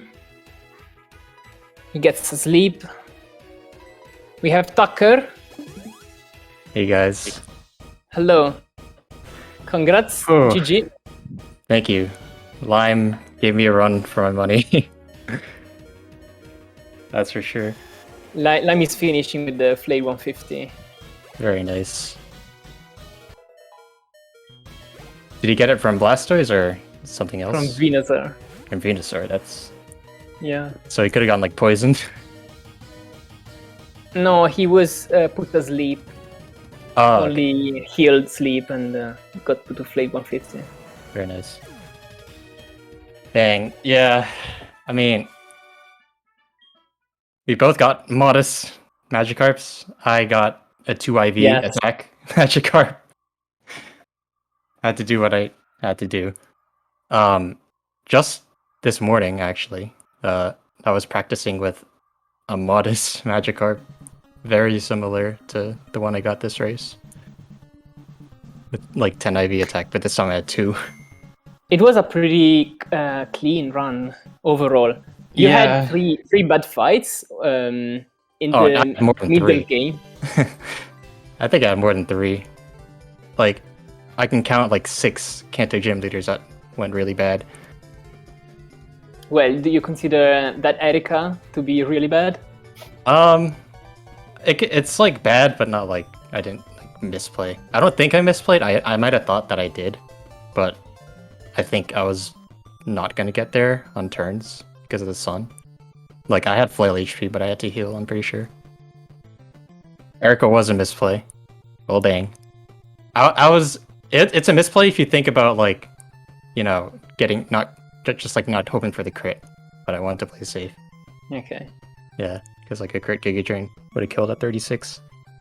Oh yeah. Anyway, you had a pretty insane start for a race. You had like 109.30, 33 maybe Morty, which is well not super duper good, but still another very 109. good for a race. It was a 109.33 Morty with an optional.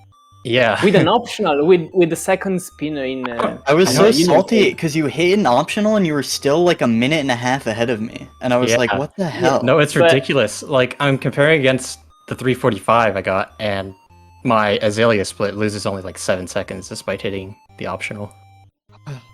It's insane what the most impressive perfect special Cyndaquil can do. The most incredible thing is that you didn't use any item. Yeah, from the Pokeball on Sonic against like Morty. I was like, what the heck? Like, I did not heal at all during the fights. I actually had both perfect special attack mains. They both had perfect special. Both Quilava and Gyarados. Yeah. How do you feel, Lime? I don't feel well. That was so bad. I made so many mistakes. I can't think of like one thing I did right.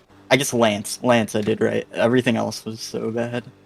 Well, I mean, 2 bad mistakes were only Drum Manip and Brock, but I can't remember any other. It was like mistakes. the Run Manip, Brock, I hit the Nidorino guy. Oh, right. That was funny. What else? How did you hit it? Or Misty. I flew to the wrong place. Right, to Brock Vermilion. What else? Like Misty Surge Brock was kind of weird, right? I didn't Misty really was see what is happening. The Nidorino guys, the Poké Nerd, were like right before Mahogany. Who's like above the hiker. I went right a tile early and just ran into his vision. Thought you were Yes. playing glitched. Yeah, I guess so. I've never hit that guy. Like, that was the first time I've ever unintentionally hit him. It's still a And- good time though. Yeah, I guess so. Yeah, Raikou dodge. Saw Raikou coming. Dodged it. I got Yeah. back. Oh, I messed up the Sabrina setup. Yeah. That too. You also did that in the first match, didn't you? Yeah, I need to practice that more, I guess, because I've been messing that up a lot. Victory Road was really bad, and like the route before Victory Road.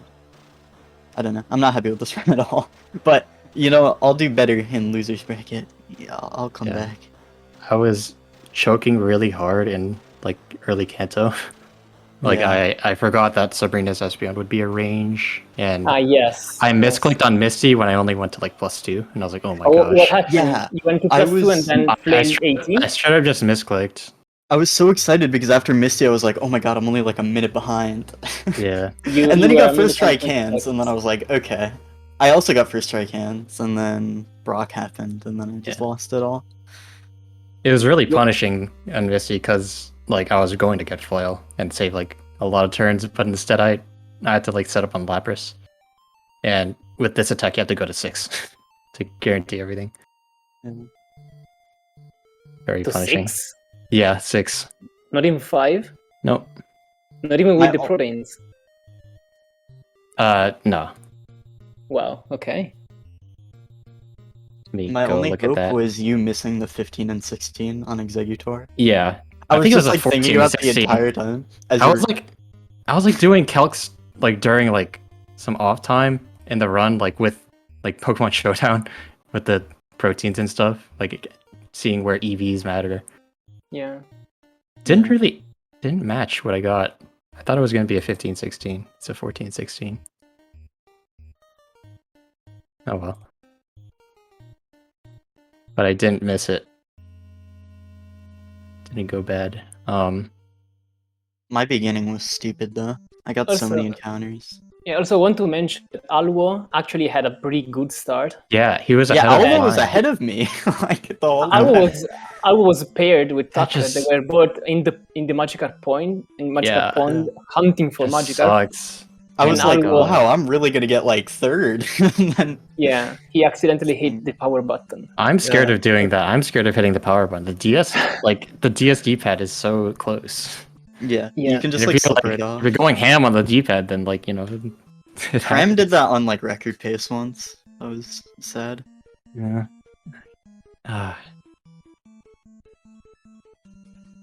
I don't doubt that Owl can get a better run than that.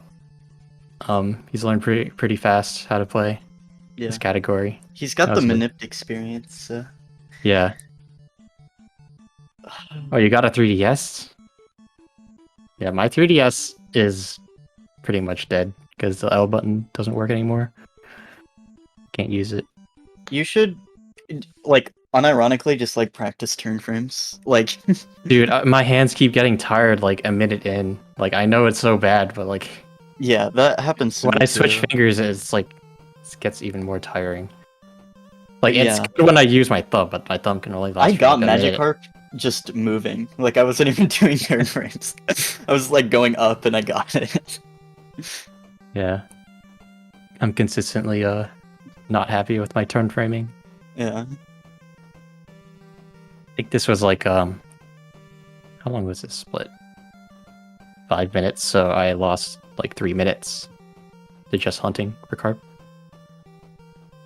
Was it so slow? Didn't seem too slow to me. It was pretty slow. To me, it was really slow. If I didn't hit the Okay. Nidorino guy, I would probably would have been only like a few seconds behind, like Yeah, 20 or 30 or something. there were like a bunch of swings that like made me scared that line would take the lead. Yeah, but instead I choked. Every time I had like an opportunity, I just like did something really brain dead. Yeah. Well, I mean, even if you played perfectly from, say, middle canton words, I don't think you had, like, you would have caught up. Yeah, I had like a You just- 250 lance, and you got what, like a 348? I would have had to get like a 50. Yeah, 347. Died Yeah, I would have to had to get double crit. Double crit on Lance. Yeah, your lance was really unlucky. Double right. crit, That was the opportunity. and then you were scared of risking the third one, so you healed. Yeah. it Which was like lost even Lance, more Sabrina, time, yeah. Misty were all Yeah. bad. Oh my and I god, the was like, Lance, oh, the yes. Sabrina split was literally like hitting a spinner, but I didn't actually hit a spinner. Cause yeah, you also got the 'cause wild. I had to get the protein. I got an encounter. I got the setup though. I missed range. Because Yes. I forgot about the range. So all of that added up to like 50 seconds. It's basically a spinner. Yeah. So I was literally losing like minutes at a time each split. That's how there was like a 4-minute lead or something, and then it was like a 1 No, minute it wasn't. and a half. It wasn't 4. 3, 4. Yeah, it 3.5. was. Yeah. I think the lead was always between 3 minutes and 1 minute and 20 seconds, more or less. Yeah. Yeah, pretty much.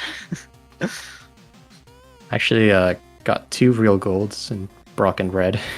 Nice. Finally got a flail fight for Red. So Were I you think I at got plus +5. five? for Brock, but that Yeah. didn't really help me. +5, 150. Wasn't it a range for your attack? No. The range is the range is only for Only for waterfall and Waterfall. strength. Okay. yeah. My bad. Actually, it might be a range on the Snorlax. It's very similar power by 150 in Waterfall. Yeah, indeed. Anyway. Maybe look into that. I probably risked a range there.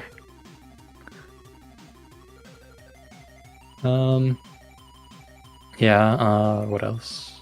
Oh wow, the Biker Glen Pass. That was fun. Yeah, I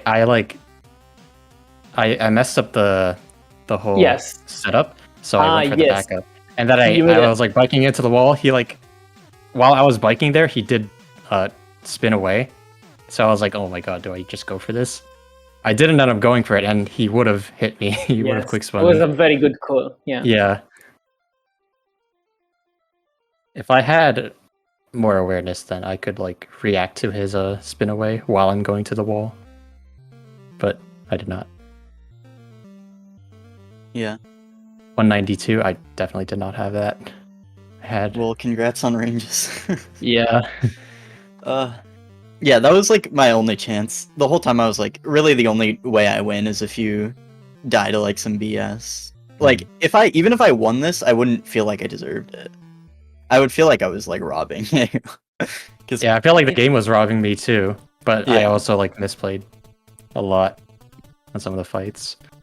Yeah. It's like kind of strange movement all around too. The Yeah, surge congrats. was content. Dude, we both got yes. first try, and then the But- fights were like both. I think we had the not same good. cans too. Like the exact Yes, same almost can. exactly. I Really? think It was like the Yes. center top and then the right was what I got. I think Yeah, I line, got the you checked one more can because Tucker got the center top as the last one. Where, Yeah. Oh, okay. where for you it was the first one. But yeah, almost identical. I was like really hyped when I got the first try cans because like the lead was at its like almost lowest there. Yeah. It was at its lowest after Misty. It gained a bit of time. If you got Surge. really bad cans, that would have just. It would have just swung the other way. Yeah. Mhm.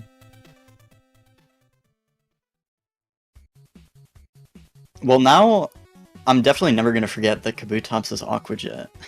Yeah. What happened in your Brock? I didn't get. To see. I was at like 80 HP and Almastar used Ancient Power, and I was like, whatever, you know, I lived on like 6, Oh, and you died. then I was like, oh, I can just keep going, and I was like, then I'll just heal before the Arcanine guy, and then I just died to Aqua Jet immediately. I was like, oh yeah, forgot. Because it's been so long since Aqua Jet's been actually relevant. yeah. It's like you're never really in that scenario. But and also your next setup was pretty slow because you didn't max revive, so you had to heal. Right. while he Yeah. rock slide. Yeah. I did regular revives because it was.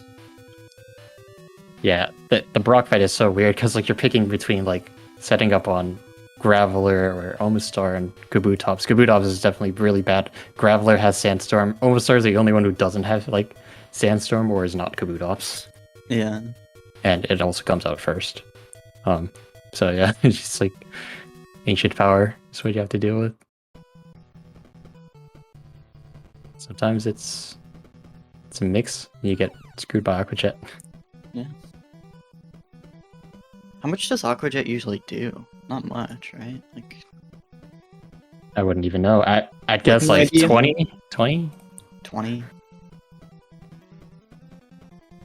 Maybe 20 is a bit too I generous. feel like 20 is kind of high, but that's You wanna maybe play it if you have safe. like really low. If you defense. don't know, you just want to play it safe. Yeah. I probably could have done something better.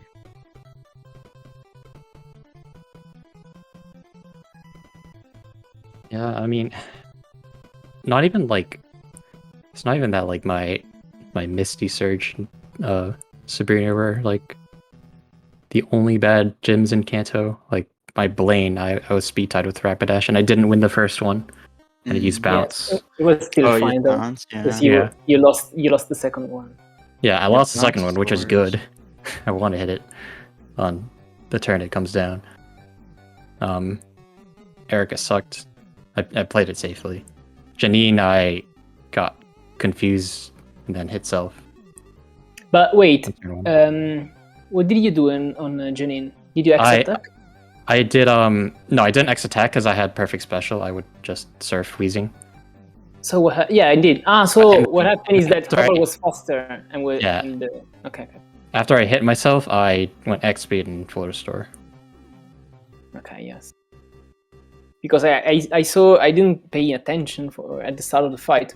I saw you healing. I thought you tried to set up, but I knew you had enough special for Wheezing. Okay, Yeah. that makes sense. It's generally worth risking the Crobat for one turn. But I got unlucky. Happy about the red though. Red was nice. Yeah, your red was good. had a I saw Good you Snorlax. at 18 and I was like, okay, well, it's over. I lost. Yeah. I was Whenever like, whenever I maybe can he get to didn't flail. use enough X attacks, and I was like, but that's. I mean, like, technically okay. I didn't use enough. Did go I for mean, yeah, range. but- Yeah, whenever I can get to like flail safely without like a chance to die or without a crit. Yeah. I think I just play red too safely. Like I need to go for some like potential like rolls that'll kill me. Yeah, gotta 'Cause get it that just pays off. 916 red gold or whatever. Yeah. I saved because I didn't think I had enough X attacks to like do a full setup again. Yeah, I have a 916.07, almost 915. Yeah, I don't know. Like, I actually got a really quick setup too. I got Volt Tackle on Gara.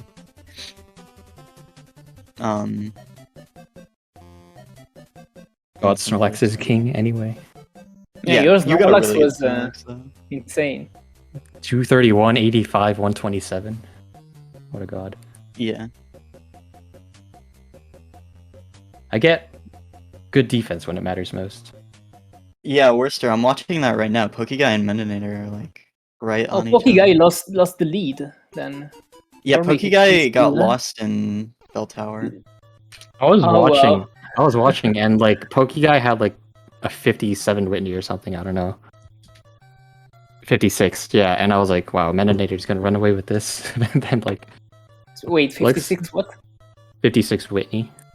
Oh, okay. Yeah, Meninator was like way ahead, but then yeah, this is a My the race now. Whitney yesterday was a high 57, I think. Yeah, looks like just like a deathless run maybe. Pokeguy. Yeah, let's go watch that. Yeah, we should. Yeah. Hold this channel for long. All right. Thanks for watching, everyone. See you and good luck for the next matches. Thank you. Bye. Bye bye.